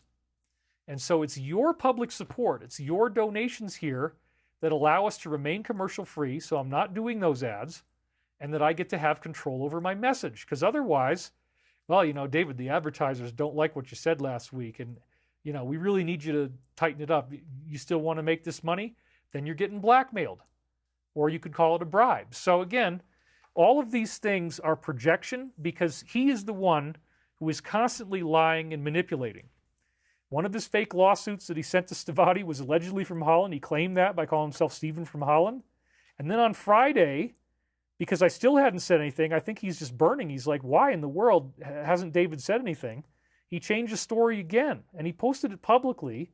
So obviously he wanted me to read this to you because, you know, it's a new message. So here's another one. He was responding to the post that I made for this show. Roger Kleinhans says, since I started watching you, David, you've given me more hope in this world than I've ever felt before. I'm looking forward to big changes. Thank you again. So when he sees something like this, he's like Angry Daddy. God, I can't stand it. Ah! And he'll probably use that face too. I got to give him faces so he can make video. He uses pictures of me when I have funny faces on his videos. I mean, this guy is really obsessed. So then he wrote this. Richard Weimer, same one as the other identity. David was officially investigated by the Boulder County Sheriff's Animal Protection Unit, who were forced to confiscate his dog, Gurley, due to severe neglect. That is a flagrant, blatant lie. How do you think, Stephen, the police feel when you lie about them confiscating my dog? Does it look good to have the police to tell everybody that, oh, this very famous person who everybody loves, we hate him, we the police hate him, we confiscated his dog? No. You're defaming the police. They don't like that. That actually makes them mad. Imagine that they would get mad about this. The Boulder County Sheriff's Animal Protection Unit was forced to confiscate his dog. She was dead the day they arrived, same day the crop circle showed up, due to severe neglect. That's not true. Gurley was in such poor health that she had to be euthanized. Yeah, that part is true. Technically, that's true.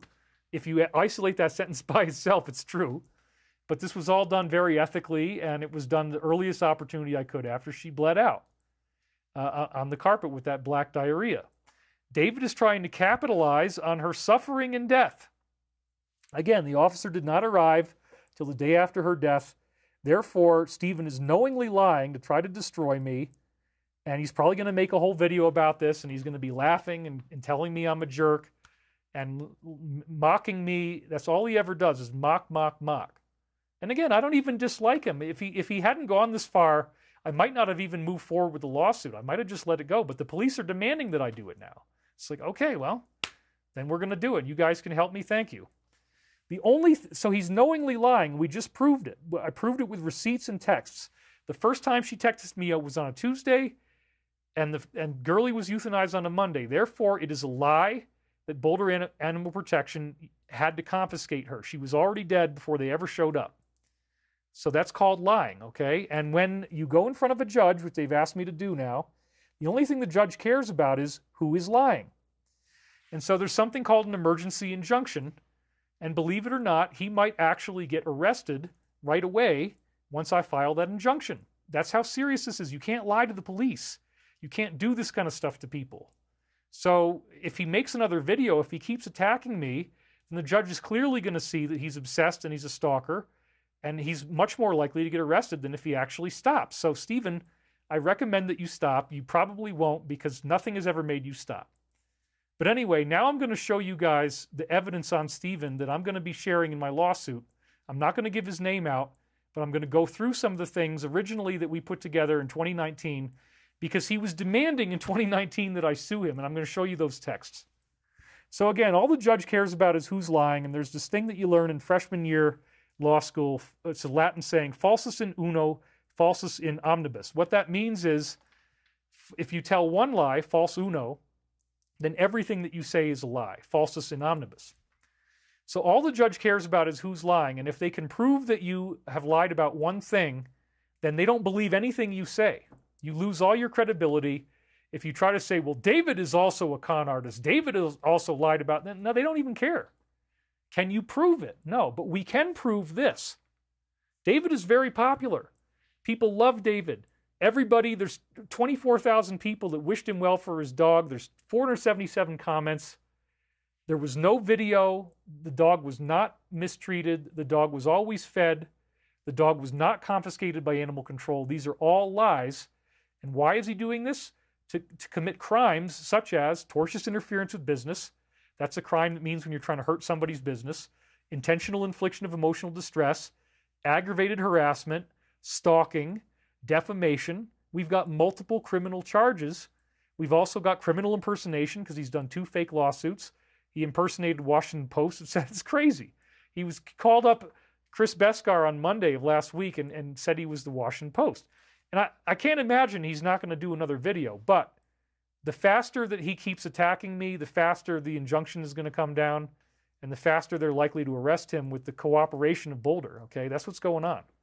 I've already spoken to the commander of the SWAT team, the local deputy, the head of animal welfare. None of them have ever heard anything like this. They don't know what the hell to make out of it. I gave them evidence that death threats had already been made in a 15-minute period on, I think it was June 29th, from 4:43 to 4:58 p.m. in a 15-minute period. He attacked me like 30 times with 4 or 5 different identities.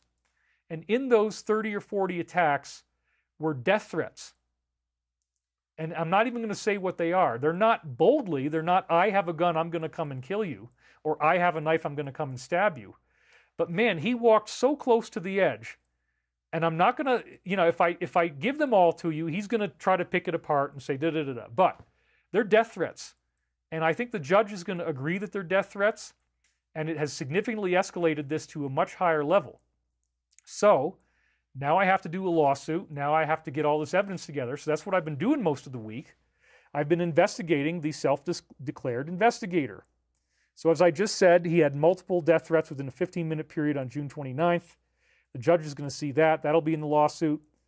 And after I posted the shooting, he was jubilant. He attacked everyone on the list.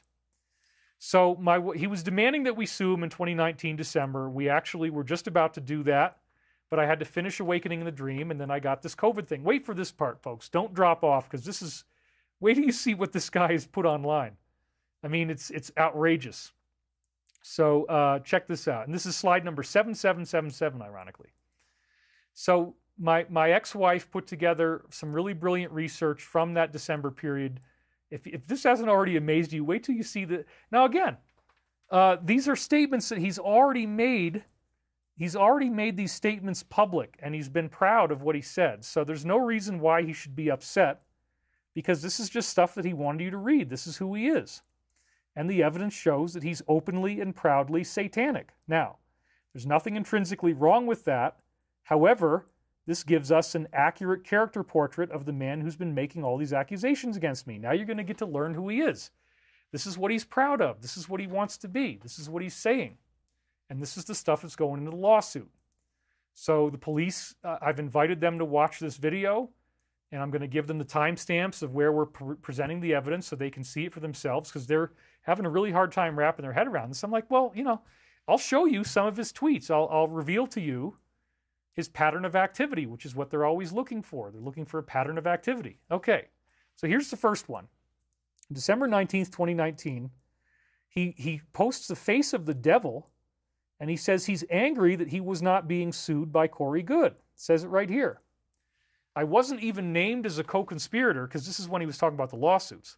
How dare they not realize that I am the head of the Dark Alliance? And then he's got this very creepy image of the devil. So then people are saying Stephen deserves to go to jail. Big Matt says he goes by Stephen Black, but that's not his real name. His YT channel is blank, and almost every video he makes is about David. That's not really true. I mean, look, you can find him. It's really easy to find him. Some people went to bed. We're now around 4,100. But again, that's just because, you know, they're going to sleep. Tripp says, I am praying to keep David surrounded with light and physically protected from this hater and any negative force trying to come after him. The One Infinite Creator's love surrounds you, David. Galadriel Ray says he's wasting police resources as well. Cynthia Marie Brewer says Stephen is intoxicated. We don't really know that. We only want to say things that we know are true.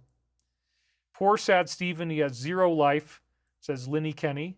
Well, Paul Can says he's an attention addict. Amy Smith says this is a crazy story, much love. We're almost done, but you're going to be entertained by his posts. I mean, I've never seen anything like this. It's so fascinating. It deserves to be a television series. He's probably going to make it right into the television show. Elmo Bullseye says, why are you doing your whole show on Stephen? I'm not.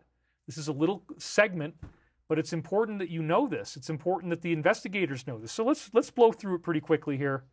Sorry you lost your dog. My condolences. Giant protective hugs. So sorry you have to deal with this. So many people love you, says Angela. Stand firm. Sorry you're going through this, but look good to stay positive. Why do you trust the police, David? They can say they're on your side, but they might not be. How will this information help us learn about what's happening worldwide? Well, look, this is something that's real. You guys, I'm not just here to entertain you. I have to protect myself. And this guy wants to destroy me. He made death threats that were very serious. I need to talk about this, and I need to show you who he is. So please don't heckle me for doing that, okay? And you're going to be fascinated when you read this stuff. So I think it's very entertaining. So again, he says he's the head of the Dark Alliance. He posts a picture of the devil. Okay, this is December 19th. Then he mocks my charity where I'm helping veterans and rescuing sloths and says it's a religion. He says, I'm just putting this out there. If anyone will pay $400 for me to incorporate a 501c3 in Nevada like David Wilcock just did, I will test the limits and turn mind hack into a religion. What happens next will be worth far more than the cost of registration, trust me. So that's another threat. I put a black mark over his face just because I don't want to give away his identity, even though it's very easy to figure out who he is. Just look up who's hating me on YouTube, and there it is. So then on the same day, he demands that we sue him with our attorney. Since I'm feeling left out, any cease and desist letters to me should be emailed to blank@gmail.com. If I don't get one before my next data dump coming next week, the data dump will proceed. What are these data dumps? They're doxing, where he wants you to know how to go after me, what's my address. When he says data dump, these are illegal criminal actions, okay? So it's just outrageous. Somebody donated $20, says, sorry I missed most of the show. Sorry about your dog. Thank you for all you do. Carla Gibbler says, I'm glad you're talking about this. You are cared for. I'm only in it for the parking, says he's trying to make money off of David, LOL. I mean, isn't that ironic, right? He's trying to capitalize on my name and the fact that I get a lot of views, and so everything he accuses me of is actually what he's doing. His Twitter is verified. He didn't even try to hide it. I'm shaking my head, says Colt Browning. Chad, this is David's show. Shut it, says Sam Barton. Thank you. Manny Buds says, people can't see. This is why people don't understand why you're explaining. He will argue that he's got free speech. Well, yeah, you can't use free speech to do these crimes like tortious interference with business practices, intentional infliction of emotional distress, stalking, harassment. But wait, it's going to get so much better. Wait till you see the stuff that he put online. This is crazy. Here's the next one. So he's demanding that I sue him. Email me the cease and desist letter, he says. Okay. Now the cops want me to do that. So then, you can see all these posts were deleted. The accounts have been blocked. He says, yeah, F this. Hey, dull, we need our own cease and desist letters, which is now what he's doing. He's pretending to sue me, which is a crime. You can't pretend to be a lawyer and pretend to sue somebody. That's illegal. Why don't you come on my show and we'll become true co-conspirators? I'm down for that. I want my goddamn letter from David's lawyer. You'll get yours too after this, I think. So he's trying to drag other people into this. Okay, he's publicly saying he wants me to sue him. All right. Then on December 21st, he gives out, it's going to get worse and worse, folks. Wait till you see where this goes. It's a great show. Hang in there. If there's a couple haters, you're going to get very fascinated as you watch where this is about to go. It's going to blow your mind. This guy is wild. I mean, I like him in some ways. It's kind of funny. He's so outrageous. It's like a satanic clown or something. It's pretty wild. Making a video, that's what he's doing, easily showing people how you and your partner in slime, David Wilcock, keep lying to people.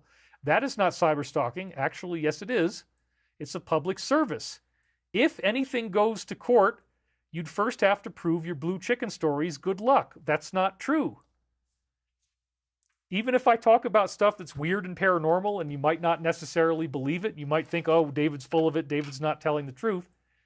I have civil rights, and you can't just do this stuff. So he's giving somebody else bogus legal advice. You know, he's telling people, come on my show, let's attack David, let's get sued. David is going to have to prove all of his paranormal claims in order for this to be taken seriously. No, that's not true. I can talk about UFOs. I don't have to prove UFOs are real. You get what I'm saying. Anyway, I'm going to move through this pretty quickly. It starts to get a lot darker from here on out. Wait till you see how wild this is about to get, folks. Hang in there. This is all going to be worth it. Trust me. He says on December 22nd, my demons are right here with me. So here's the top of it. I'm showing you the whole thing right now. It's 2:56 a.m. Do you know where your demons are? Mine are right here with me. Now, is that anything bad? Well, not necessarily. I mean, he's just joking around. Okay. But demons are associated with evil, so he likes to be associated with evil. Okay, that's what he's saying. Then he says somebody responded to him and said, the demons in my head are waiting for someone to piss me off, which sounds like somebody that would go into an accelerated state of violence, right? And then this is where it gets even weirder. Look at the bottom. He says, having a bit of a Crowley moment, and then he responded, definitely. And then notice the John character has the two-ball cane symbol, very stylized number 7, with the bar through the middle. That's the two-ball cane symbol, which is, again, from the DS. So he's having a bit of a Crowley moment. Well, what is Crowley? This was in Beth's original write-up. For the highest spiritual working, this is from the book Magic in Theory and Practice. For the highest spiritual working, one must accordingly choose that victim who contains the greatest and purest force. A male child of perfect innocence and high intelligence is the most satisfactory and suitable victim. Well, I'm not a child, but you get the point here. You go after somebody who's as smart as possible, who is perfectly innocent. That's the best victim. That's the Crowley playbook, okay? Then it says, but the bloody sacrifice, though more dangerous, is more efficacious, and for nearly all purposes, working with a human is the best. So then I went and we looked at it again yesterday, but he had gently edited this, and the response was removed. So now all it says is having a bit of a Crowley moment, and then when he said definitely, he took that down. I've never had to take any of my posts down. All of them are still up. So what's been happening is that ever since he started doing this in 2018, we had capture algorithms where we're capturing all of the tweets, all of the posts, all of the videos. So anytime he deletes something, anytime he does a video and he takes it down, we still have a record of it. Because we knew we were going to have to sue him at some point. So we started doing that back, I guess, in 2019, and then we went backwards. So again, he edited the post. This is very weird, huh? Why would he need to edit that he is definitely having a Crowley moment? He took that down. Then on Christmas Eve 2019, he did this crazy thing. I don't even want to read it to you. I rear-ended a car this morning, the start of a really bad day. The driver got out of the other car, and he was a, person who's smaller. He looked up at me and said, I am not happy. I replied, which one are you? That's how the fight started. Happy holidays, everyone. So again, this is Christmas Eve. Who would write this on Christmas Eve? It's not true. It's merely a recycled joke. It's available on Reddit from the same time period. You can see it right here. So, okay, that's a very insulting, demeaning thing to say about other people. And again, if you say you want to be sued, if you say you're demanding that I come after you, then why would you post this a couple days later? This shows that you have a very derogatory view of other people. This shows that you're willing to dehumanize, that you're willing to laugh and mock people. But wait, folks, nobody's left, so you're all with me. Okay, it's going to get really dark now. Wait till you see how crazy it's about to get. He says on April 3rd, 2021, he does a video wearing a devil mask and dubs himself the UFO Lucifer. I say, okay, fair enough. There was already a UFO Satan, so I'm UFO Lucifer. And then somebody writes him back and says, sorry, being Jewish, I forgot Gentiles don't know the word Satan is not a name, simply means adversary or deceiver in Hebrew. UFO Jesus is in trouble now because his nemesis has a name, Lucifer, instead of just being a generic description of an attribute. So this is a video he actually did wearing this mask, mocking, and then he declares himself quite magnificent on April 13th. You can't even make this up. UFO Lucifer is quite magnificent. He is not bothered by these critics and haters. And then this is somebody, I don't give a damn, dressed like this is sick. I have no clue what this is, even if it's a joke or some crazy stage thing. Anything to do with Satan is against the light of God. I'm not amused that he or she looks like one. What an ugly MF. Well, he got one comment and 7 hearts. So he's definitely not getting very many views here. But then he responds that he's quite magnificent. He shows a picture of himself in a devil mask. Then he mocks the fact that we make money, and he's actually making money. UFO profiteering, here I come. My UFO Lucifer merchandise is coming soon. UFO profiteering, here I come. Two comments, 2 likes. Okay. When we looked at our saved archive, he declared himself UFO Lucifer 48 times in his Twitter post. So again, it's kind of funny, and I kind of think it's amusing. But this is what he's doing, so he's asking me to have to go forward. And again, this is very critical because if you understand what's going on, why is he doing all this? Why doesn't he give up? Is he really just a self-made man? Or is somebody goading him into doing this? Is he being blackmailed? We're not really sure yet, but this is fascinating. So he responded to somebody, Halo something or other, April 13th. I am also Christian. Yeah, good luck. I don't really believe that. He says he's a Catholic. I've had 12 plus years of Bible study, so I'm well educated to play Lucifer. Fair enough. That might be true. And then that was the other post. This is from our archive where we're capturing everything. You can see, you can click on the links where it says his name and the date, and then it goes right to the Twitter post. If it's still there, if he's taken it down, it disappears.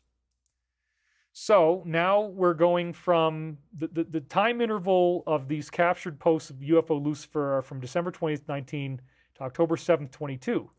So what this shows is that there was 3 years where he was so into being UFO Lucifer that he kept calling himself that for 3 years.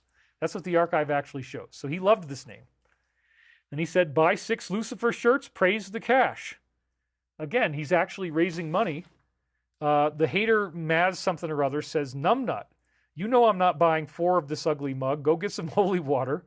Trying to make it seem ugly. The devil is cool. What are you talking about? What a crock of crap this is against the Almighty. I'm not overly religious. I just see somebody who's deranged and trying to sell this thinking it's cool, but it's sickening. And he writes back, this hater now has to buy 6 t-shirts for insulting the magnificent UFO Lucifer, praise the cash. I mean, it is funny. He's funny, okay? I admit that. He's really funny. But then he actually says that he's doing an offensive, ridiculous gimmick to get clicks and views. It's a bad stage name if you ask me. It's an offensive, ridiculous gimmick to get clicks and views. He was talking about this character he calls UFO Jesus. UFO Lucifer is the same. I'm just more honest. So he's admitting that he is doing an offensive, ridiculous gimmick to get clicks and views. Then he brags about destroying UFO Jesus. This is one of the ones somebody told him, you probably don't want to say destroy, and then he took it down. But we have it. You know, we still have the original. UFO Lucifer destroys UFO Jesus' fake narratives about Bob Lazar. And then he's promoting himself. So again, he wants to destroy people just like the police had said. UFO Lucifer does not approve of alien hopium. I mean, I find this very entertaining. I have to admit, he's kind of a likable guy. If he wasn't so mean to me, I would probably enjoy talking to him. But I know that he can't see me in any other way except through hatred. We just got a couple more of these, but they're really funny, so let's keep going. He says, your promised disclosure was coming any day now. What, 3 years ago? Silly UFO Jesus, always reaching for alien hopium to sell people who are dumb enough to listen to you. So he's insulting our audiences. UFO Lucifer does not approve. Well, okay, he got one comment, 1 like. Fair enough. Then he retweets that he wants to be in a battle to the death for UFO entertainment. That again is, he's mentioned the word death. This is something he's obsessed with. He wants to destroy people, okay? This one got taken down. We have it in our archive. Baby Blank said, and that name's pretty provocative too. I want to see blankety blank, aka UFO Jesus, and Stephen, aka UFO Lucifer, in a battle to the death for the soul of modern UFO entertainment. And again, the police will be able to click on this in our archive, and he retweeted it. So he likes the idea of the battle to the death. That's pretty freaking disturbing, isn't it? And then he was smart enough to take it down, because when you click on that link in our archive, it says this page doesn't exist. And he wrote a book about, I guess, being in hell, a music video called, or made a video called Down Here, a song. Down Here music video and a new song by Stephen. There's only a couple more of these, and we're going to get back to the content. If you're bored, hang in there. We're almost done. This one's pretty funny, too. October 7th, 2022, UFO Lucifer infiltrates the avian cult. This was his name for Corey. There he is, out there in the public wearing his devil mask. He actually got, 12 likes on this one. He's got Big Bird behind him. And again, everybody was saying, oh, Corey saw the blue avians, so it's the blue chicken cult. And they would make fun of him and say it's like Big Bird. So here he is out there in public rocking his UFO Lucifer mask in a black shirt. And it says, UFO Lucifer infiltrates the secret space program avian alien cult. I admit, it's pretty funny, okay? He's kind of a funny guy. Yeah, real funny guy, yeah. And there he is, and it even looks like he might have some hair on his back or something. I'm not sure what that is, but there's straw coming out of his back. Pretty wild dude, right? I mean, wow. Okay, and he's got his 19 likes. That's probably about the best he's done on any of these so far. Then he insults somebody, says it's a devil mask, you idiot. From a magic show I did for a long time, it's a prop. Anyone who knows me or my real religious beliefs is laughing at you idiots. You're all calling me a Satanist. Funny, no one ever called me a Satanist until I said Corey Good's a lying con man. But then right here, January 8th, 2020, he admits that in his childhood he was obsessed with reading witchcraft and books on ceremonial magic. I grew up Catholic. My father found tarot cards, books on witchcraft, and ceremonial magic in my room. Then he and our local priest went in the backyard and burned them. Next, I had to spend time in counseling with the priest. This, of course, only made me buy more books on ceremonial magic, like Aleister Crowley. Okay, so you want to be sued, you want to have lawyers come after you, and you're admitting that you practiced, that you at least were reading books on this stuff. So, wow, okay, interesting. October 21st, he took another one down. It's in our archive, where he said, I want a bat cow demon as a pet. It's kind of funny. I mean, I get it. It's a joke. It's funny, but he took it down because he's like, maybe I went too far on that one. So once again, you click on it and nothing shows up. So in summary, we're kind of through the whole thing now. Just a couple more things. This was what Elizabeth summarized it with in the original thing we were going to hand to a lawyer. This is a very sick and twisted man who gets joy from causing others the maximum amount of suffering he can conjure. And so, yeah, there's a lot of people writing here. They all know what his name is. Why is this the exact kind of person I would picture if I had to imagine David's number one hater? He's really playing the part well. Yeah, I mean, I really think it's funny. The UFO Lucifer thing is funny. The pictures are funny. I don't really dislike him, but he actually does apparently want to destroy me. He does want to hurt me. He can publicly deny that he went that far, but he did make death threats on June 29th. How did he find your house? Well, the Dark Alliance posted this address all over the place. And when he says data dump, I'm sure that was in there. Destiny Before Me says, I'm so sorry, David. In the last 2 years, I had to put 2 sisters to sleep, ages 14, 15 Rottweilers. I have a 17-year-old hanging in there, Yoki Pomeranian. These are our children. Hugs. You got to learn your lesson. Take it easy, Stevie. LOL. Sheesh. Apparently, he has a team of hellacious attorneys wanting to traffic DW. No, well, up until now, he's not done anything real. And then somebody says, Miracle Hands, please don't forget group prayer for the fires. We will do that. A big hug. UFO Jesus, my man. You need the dog to watch your back, says Richard Osterman. Stephen is the anti-David. Mindy Newman says, I'm really sorry, David. This guy is a pest. Yeah, I mean, it's pretty wild. We're already 3.5 hours in, and I haven't gotten to the end of it. So we're going to have to, I guess I'm going to have to do the Ezra slides next week, because this was important that I get through all this stuff. And it's taken longer than I thought. So again, very sick and twisted man, that's what Beth's opinion was. Then, after he demanded to be sued, he actually called the Sloth Conservation Foundation and harassed them, saying he was investigating, and he began yelling at her when he didn't get the results he wanted. So here's the foundation, and he called her up, And he said, you know, I know that what's happening is that David is stealing money and he's posing as this foundation, but all the money that's supposed to go to you guys is actually going to him. She said, no, that's not true. That's not what's going on. And then he actually yelled at her. She's willing to testify to this effect. There she is. He yelled and screamed and actually cursed at her and said, I hope the Slavs will effing die. So this is an example of what happens. He actually calls people up, anybody attached to me, and he threatens them and he curses at them and he yells at them. And he was threatening death, in this case, to an animal. And again, he wanted my dog to be hurt as well. So this is the kind of person he is. And then this is the pièce de résistance, where he actually mocks me for crying about this abuse that I now have remembered going through. It's kind of amazing that anybody would go this far. Ancient Aliens, David Wilcock, Area 51, Valiant Thor. Join me tonight, 9 p.m. Eastern, for a breakdown of David Wilcock's latest stream. He cries again, and he gets new superpowers, plus he got molested by evil aliens! Exclamation mark. And he's got 1 comment and 8 likes. So, again, you know, I've been hated by so many people for so long that I can't really get too worried about this, but, like, it's really kind of hard to imagine that somebody would openly, publicly mock me this much. And at the same time, he's got all these interesting things, UFO Lucifer, he's wearing masks. Pretty amazing. He repeatedly called the accounting firm and demanded my info for my income, my financial records. That's not legal. You can't do that. He's repeatedly called Stavati and threatened everybody publicly attached with the company. He basically threatens anybody whose name's attached to me. He produced 2 fake lawsuit threats in the last 2 months. And these lawsuit threats use the pseudonyms Pedro Mend and Peter Mendoza, which have potential encoded names in them. And again, this is not slander. This is a provable fact. It builds a profile. Those words can be derived from these names. I showed it to you. He called our CEO last Monday, impersonating the Washington Post.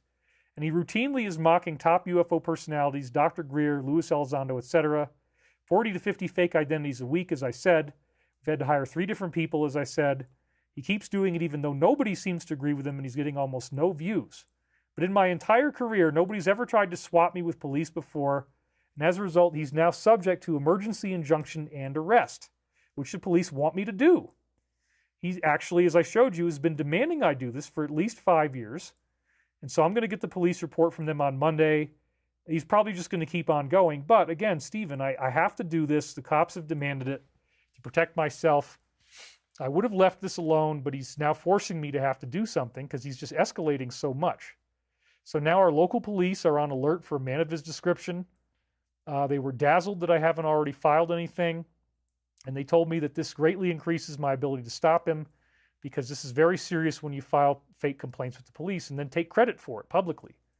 So they're friends with me now. They're cooperating. They're all veterans who gladly support a military company. Last but not least, Jenny McCarthy, who is, you know, her husband is Donnie Wahlberg.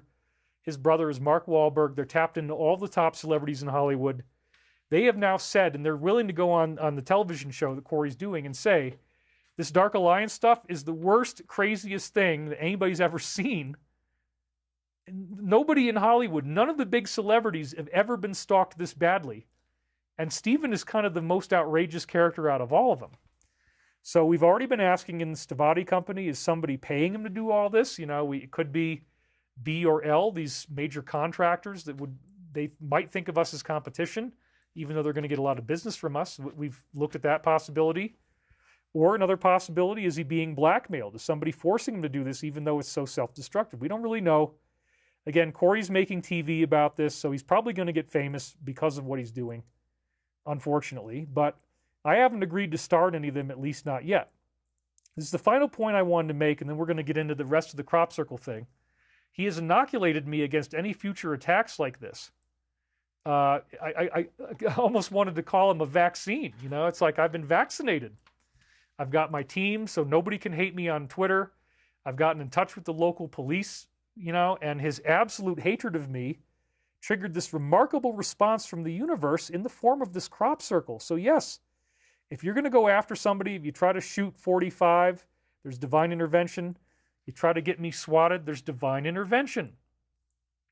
So even though not very many people hate me, this quote from John 3:13 seems really appropriate. Do not be surprised, brothers and sisters, if the world hates you. Well, it's not the world, it's just one guy. Whoever, there might be somebody behind him. I don't know. It's possible. Maybe not. I'm not really sure. Maybe we'll find out. Stavati is now within weeks of massive startup success, and this crop formation has many additional prophetic references. So now I want to close out the show with a return to our overview of the 2024 season, and then give you this final piece because it's really fascinating. So in fact, I'm just going to actually cut right to the point because we need to, we're out of time. So you already saw this stuff last week, so I'm not going to repeat everything that we had last week. And we already had the dream last week where I was, okay, so we're going to go right to, let's see. We're going to go right to here. This is a good place to pick it up because this is going to become relevant. So now we're into this dream that I had, which was talking about I was psychically stopping bullets, and then 45 got slashed on the arm. And I talked about this in my videos before it happened. That alone is a prophecy. That's the kind of scientific proof that you can't ignore. After he got slashed on the arm, somebody tried to kill him. It was bloody in the same way, as I said. Then there's this balloon that they're trying to escape in that was exactly the same as this balloon that I designed, or very similar to the balloon I designed in my high school physics class, which is really remarkable. So this is where I said that. This is evocative of my senior year physics class. We had to make our own hot air balloons out of a square, four-sided paper ashtray. It had a chrome surface, candles, strings, and a bag. And I said, my design outperformed everyone else's and soared highly. Hardly anyone else's even lifted. So just to be clear, let's see if I have something that's actually square here. This is pretty square. This is another prop I had. I had the Apple IIc computer. These are the original floppy disks, 5 1/4 inch floppy disks. Let's take one of these bad boys out. Okay, so here, we'll do the blue one. So this is your old-fashioned 5 1/4 inch floppy disk. Okay, I still have some of these left over from my original computer, if you can believe that. So when you have, actually, let's flip it over. So what I did is I had a square platform like this, and there was a string on each of the 4 corners, okay? And the strings went up to a plastic bag, and then the candles were in the middle, and it laid flat like this, and then I had, 4 strings off the 4 corners, and then the bag, candles in the middle, and it soared up high into the air, and it went farther than everybody else. So this is a geometry. This is the geometry of my hot air balloon. And again, you saw the 4-sided crop circle. Wow. So that's pretty cool because this is going to factor in with the crop circles. And my dream, the prophetic dream, had that 4-sided shape in it. Very interesting. So let's get these back in there. Okay. I had this computer for so long, all the way through college, and I saved this. I lost the rest, but I saved the disks. So again, my design outperformed everyone else's. I realized this had to be prophetic of Stavati and the hover cars that we're doing because I had this great design back then, but it goes much deeper than that. Another person's design went up about 20 feet and burned up. I knew it had to be very symmetrical to get good thrust, and it worked. Then the strings were connected to a balloon that was pink. Well, guess what?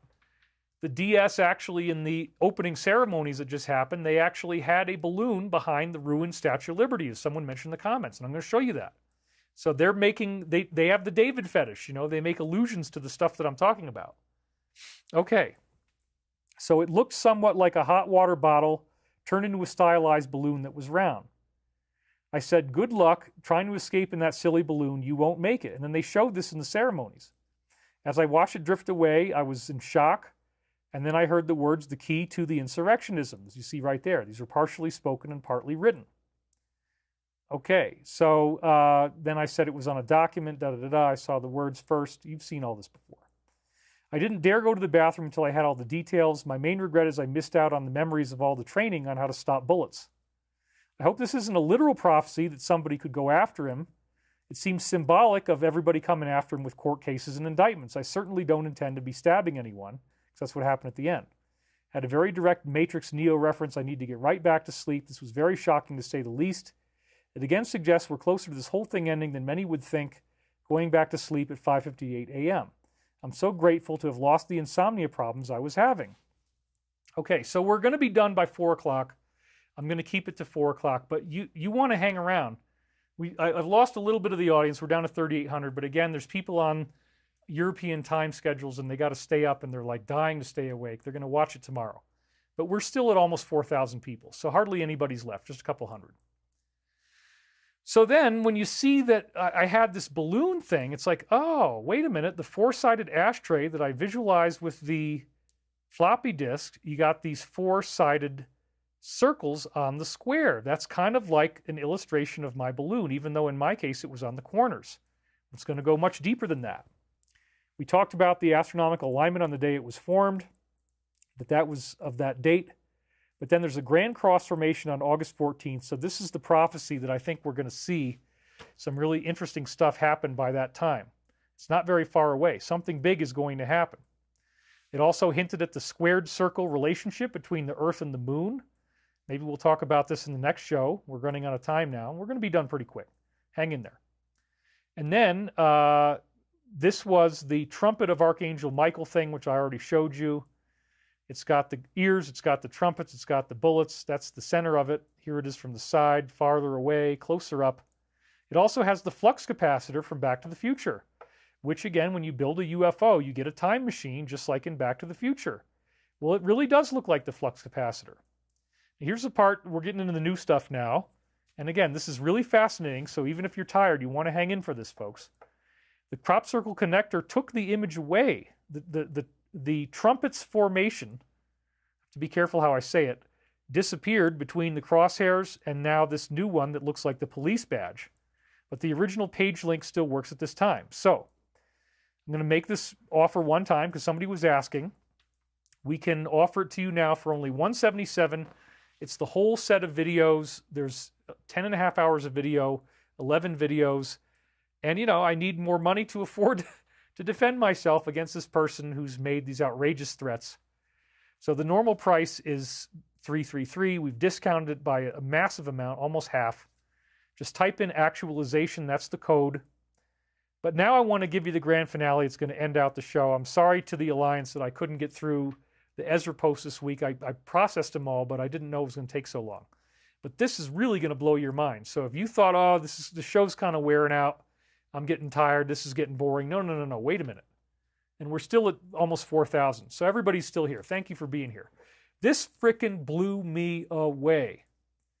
Because I called up Chris on the phone and I said, you know what, Chris, this looks like the Tesla turbine.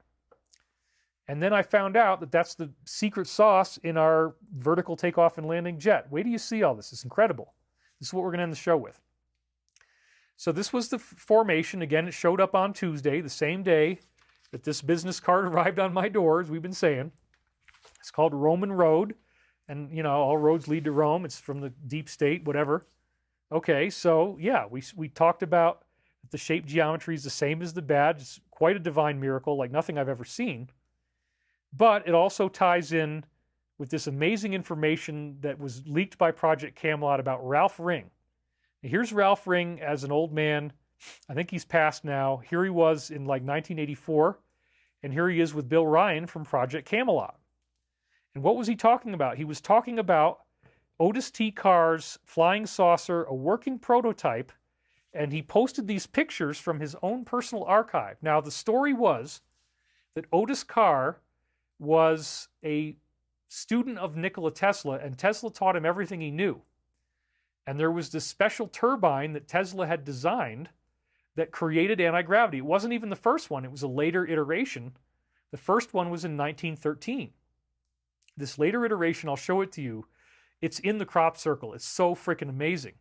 So these turbines are the secret sauce that Tesla discovered that made this actual working flying saucer.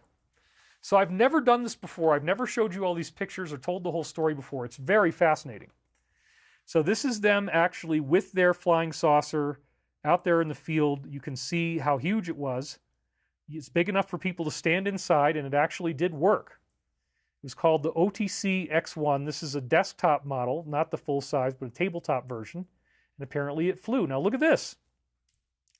This is the page that came from Ralph Ring that he had in his personal documents, the Utron electrical accumulator. It says, the geometry of space in fourth dimensional physical form with the revolutionary Utron electrical accumulator. It says completely round, completely square. Now notice how it looks from the side angle, especially when you look at it down here. Okay, that's the Tesla turbine. That's what creates anti-gravity. And as soon as I saw this, within a short time, I said, oh my God, there's like, what is it, 7 of these Tesla turbines. So if you can't see it, there is the inner diagram of the crop formation. I love this. And then next to it is the Tesla turbine. Wow. So there they are side by side, and you can clearly see it's stylized, and yes, there are 7 of them put together. Well, they're put together inside a disc type of shape, so this is a perfect dramatization of the actual interior of the OTC X1, where you have, as you can see when you look up close, there's the turbine inside a magnet, and here they are inside the ship, and sure enough, there's a bunch of them around the outside, and they're tilted just like we see in the formation. So here it is off to the side. Here's the formation. It really is a diagram of the Otis T car flying saucer, which is incredible, folks. So here we have one of the other illustrations from Ralph Ring showing this stuff. Here's another one showing the turbine, capacitor discs, magnetic field lines. It's talking about how it works. It says, the Utron coil from the car levity disk experiments has the geometry of space. A coil completely round and at the same time completely square was tested for angular interaction of fields. See issue number 20 of Energy Unlimited. The field of the Utron interacts with the magnetic field at 45 degrees. This other coil designed by William G. Hooper, and that's another one that we know works, was constructed by Mr. Baumgartner to provide a device which could project a weak simulated gravitational field into the space surrounding it, devoid of electrostatic and magnetic accompaniments. Blah, blah, blah. So this is really cool. There's another image, which again looks just like the crop formation. Here it is off to the side. Here's the crop formation. You see, they really did make the diagram of the Otis T car saucer. It's quite fascinating. This is another illustration of the Utron and the coils. This is the outside diagram of the ship. This guy didn't do all this for no reason. This was all funded.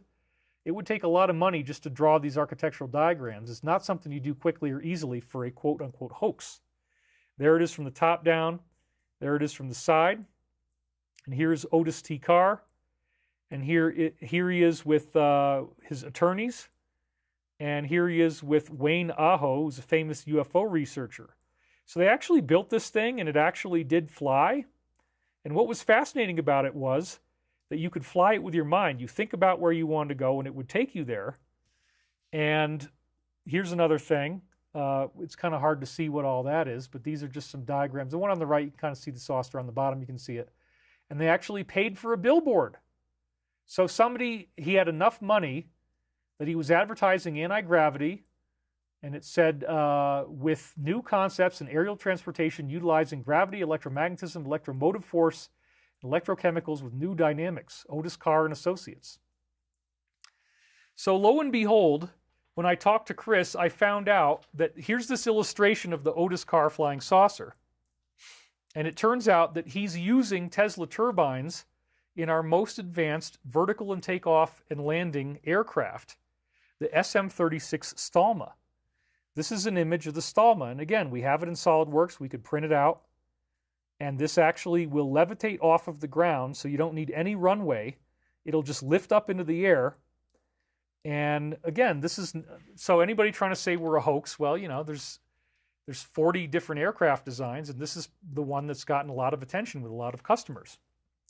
So here it says SM-36 Stalma multi-role fighter program origins. Is another version of it, slightly different than the last one. And this is architectural diagrams of it from the overhead view.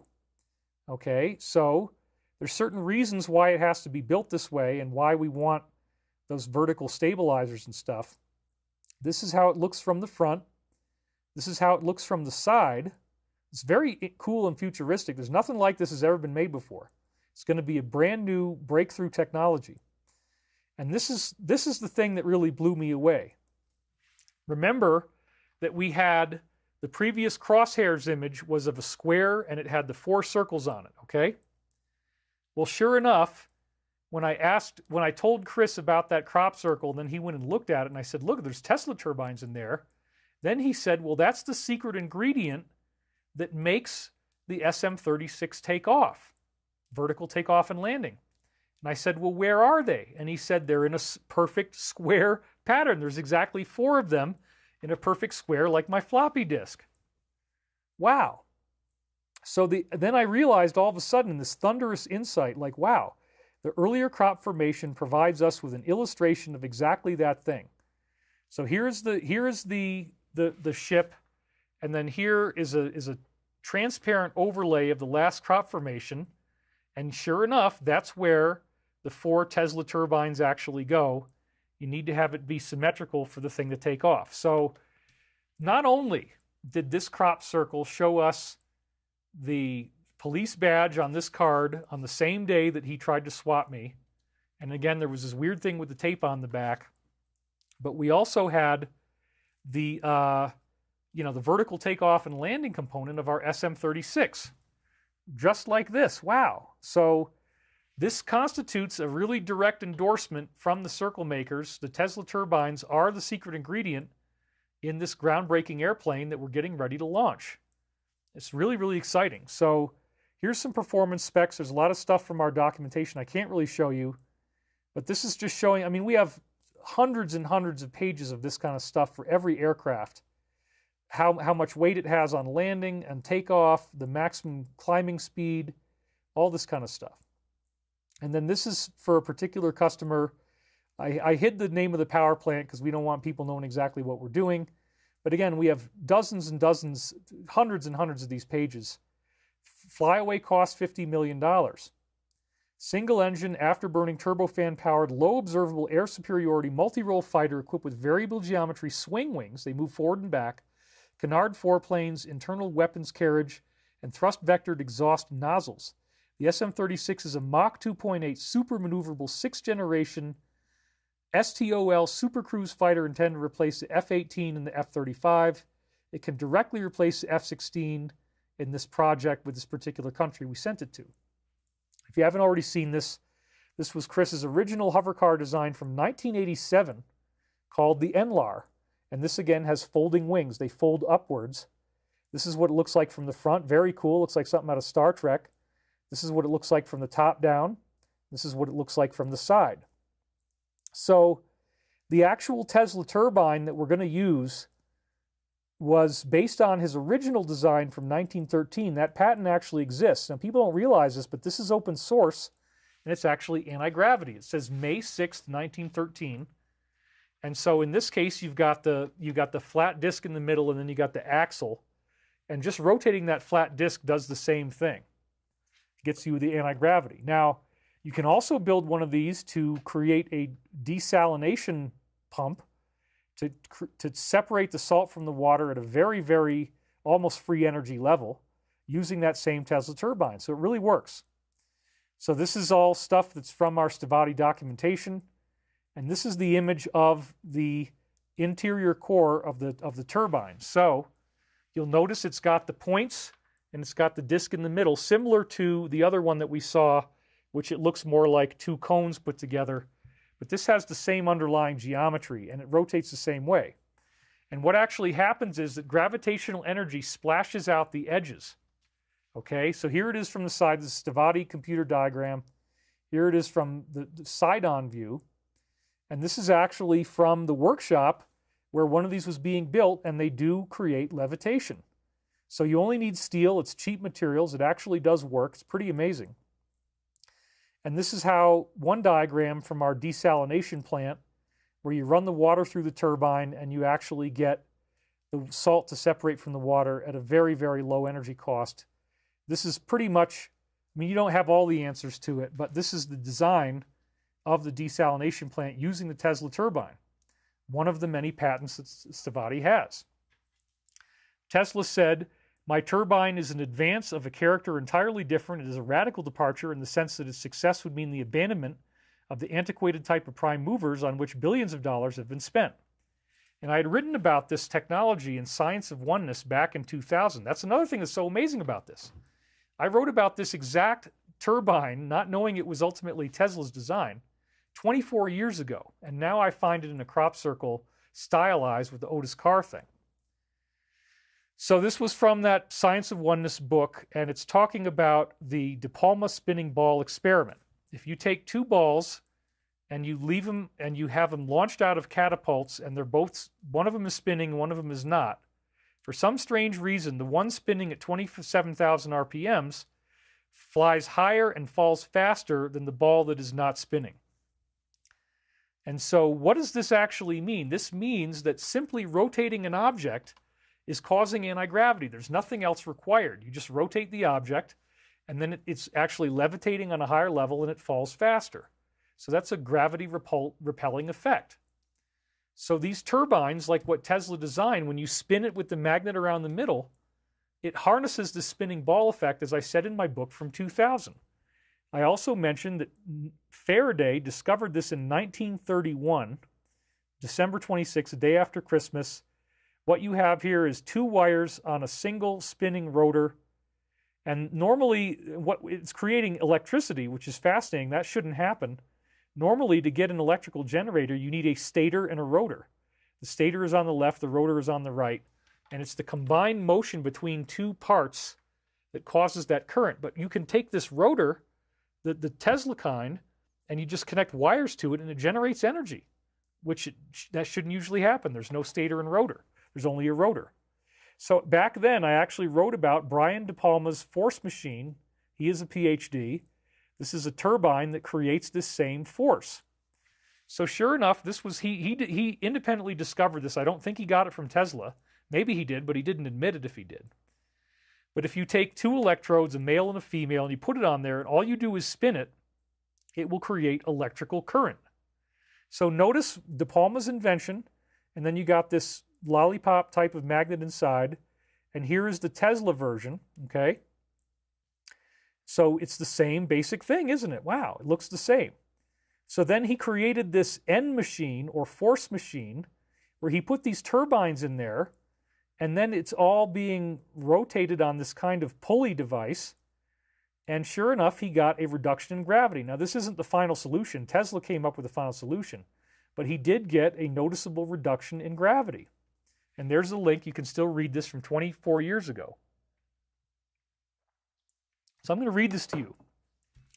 Dr. De Palma's force machine would initially weigh 276 pounds before being activated. Gyroscopes that are that turbine, driven in counter-rotating directions, 7,600 revolutions per minute, and the entire cylinder would rotate or precess at 4 revolutions per second. Any movement fast in this would create internal forces that would break it and destroy the machine, but once you started running it at this speed of 7,600 RPM, it would repeatedly show 4 to 6 pounds of weight loss.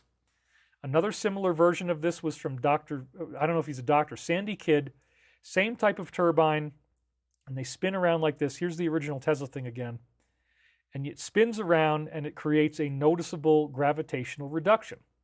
So again, I want to thank Archangel Michael for such a beautiful, beautiful endorsement. I'm truly honored and humbled that that happened. You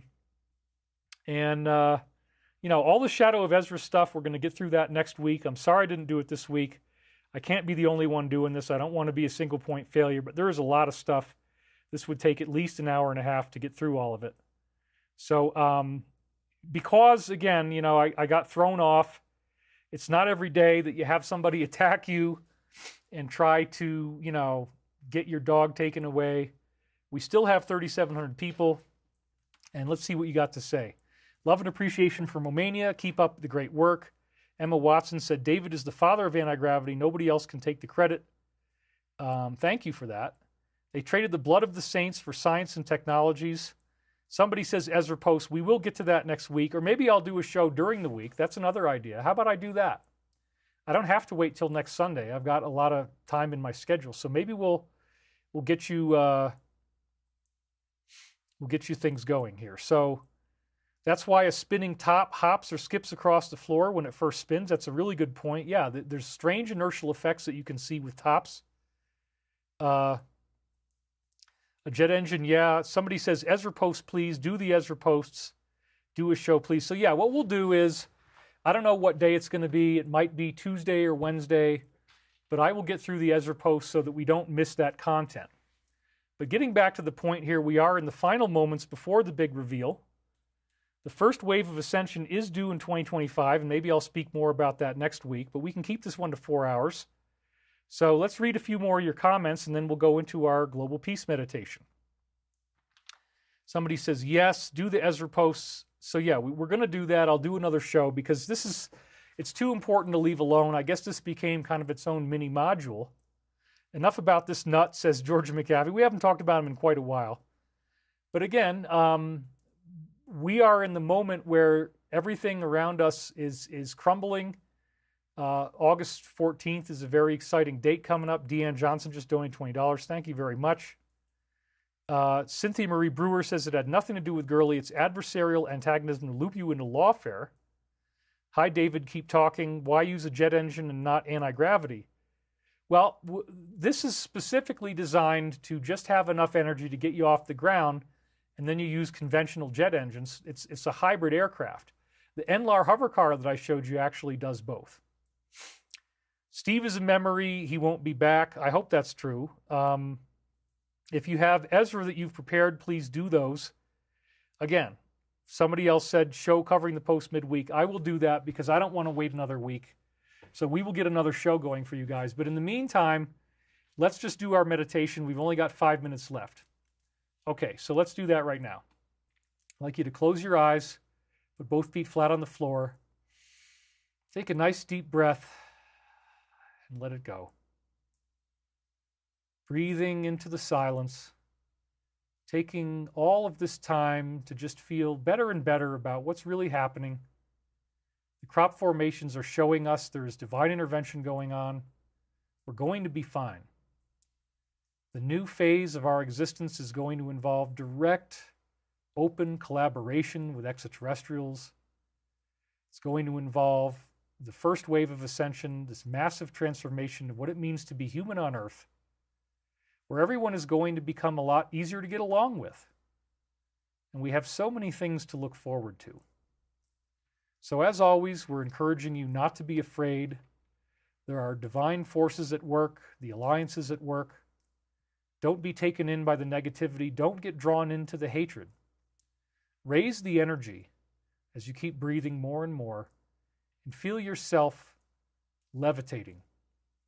Feel what it will be like to actually have your own hover car, to be able to be unlimited by the bounds of gravity, unburdened by what has been. Yeah, all that good stuff. Breathing ever more deeply, going more and more into the silence. Feeling that relaxation spreading all throughout your body. Seeing that it is time for these prophecies to be fulfilled. It is time for the Great Awakening. It is happening now. And again, as always, we are encouraged not to be angry, not to get into sadness or depression, but to rise above it with compassion, with peace, with forgiveness, to feel ourselves truly experiencing what it means to be alive, to be human, and to be a spiritual being. This transformation occurs as we breathe in the silence, as we breathe in the stillness, as we take our time to go beyond our limitations, to go into higher and higher levels of realization. For you are the light. You are the love. You are the one infinite creator. And this is as it was, as it is now, and as it always shall be. And nothing and no one can ever take that from you. And so it is. Now, sending this energy to all those in need of prayer and healing, alleviating war tensions on Earth, seeing a positive, beautiful outcome to the work of the Alliance. We will have a show coming up early in the week, probably on Tuesday. I'll do it on Tuesday. We'll get it posted up. I'm happy to do that. It won't have to be 4 hours. Coming back to the room now. Wiggle your fingers, wiggle your toes, and we're back. We got a minute and a half left here before the 4-hour mark. Let's have a few more comments. Unburdened by what has been, laugh, laugh, laugh, says Chad Christian Erickson. Final solution might not be the best term to use. Okay, 3 camera changes and a chat peak, David. Toxic masculinity. Thank you, David. I trust, love, I am. Again, thank you, David. Ariel Odell said that. Become a singer, man. Somebody said. Oliver Carl Head. Angels are with you, David. Yes, midweek show. We are going to do the midweek show. I'll commit right now that we'll do it on Tuesday. I don't want you to miss out on the Ezra content, and I already did all the work. I already built all the slides. Pay your taxes when you make money. Yes, I will. I promise. It's definitely on my mind. What do you think about the endorsement of Bitcoin? It's a Bitcoin conference yesterday. It was cited in one of the posts. Yeah, that's pretty exciting. I mean, that's, lots of stuff going on that's really cool. And we'll talk about that in this show coming up on Tuesday. So again, I've only got 30 seconds left here. I want to thank you guys for watching. It's really been a privilege and an honor, and you will see me again because I only got through half my slides. I don't want to let the Alliance down. So in 2 days, I will be back. We'll do it at 2 o'clock in the afternoon. How does that sound? That's probably a good time for me. I don't want to start later than that in case it goes long, then I can have dinner. But I want to thank you guys for watching. It's truly been an honor to be here. We will see you on the next show. So thanks again, and tune in on Tuesday for our breakdown of the latest Ezra posts. Thanks for watching, everybody. All right.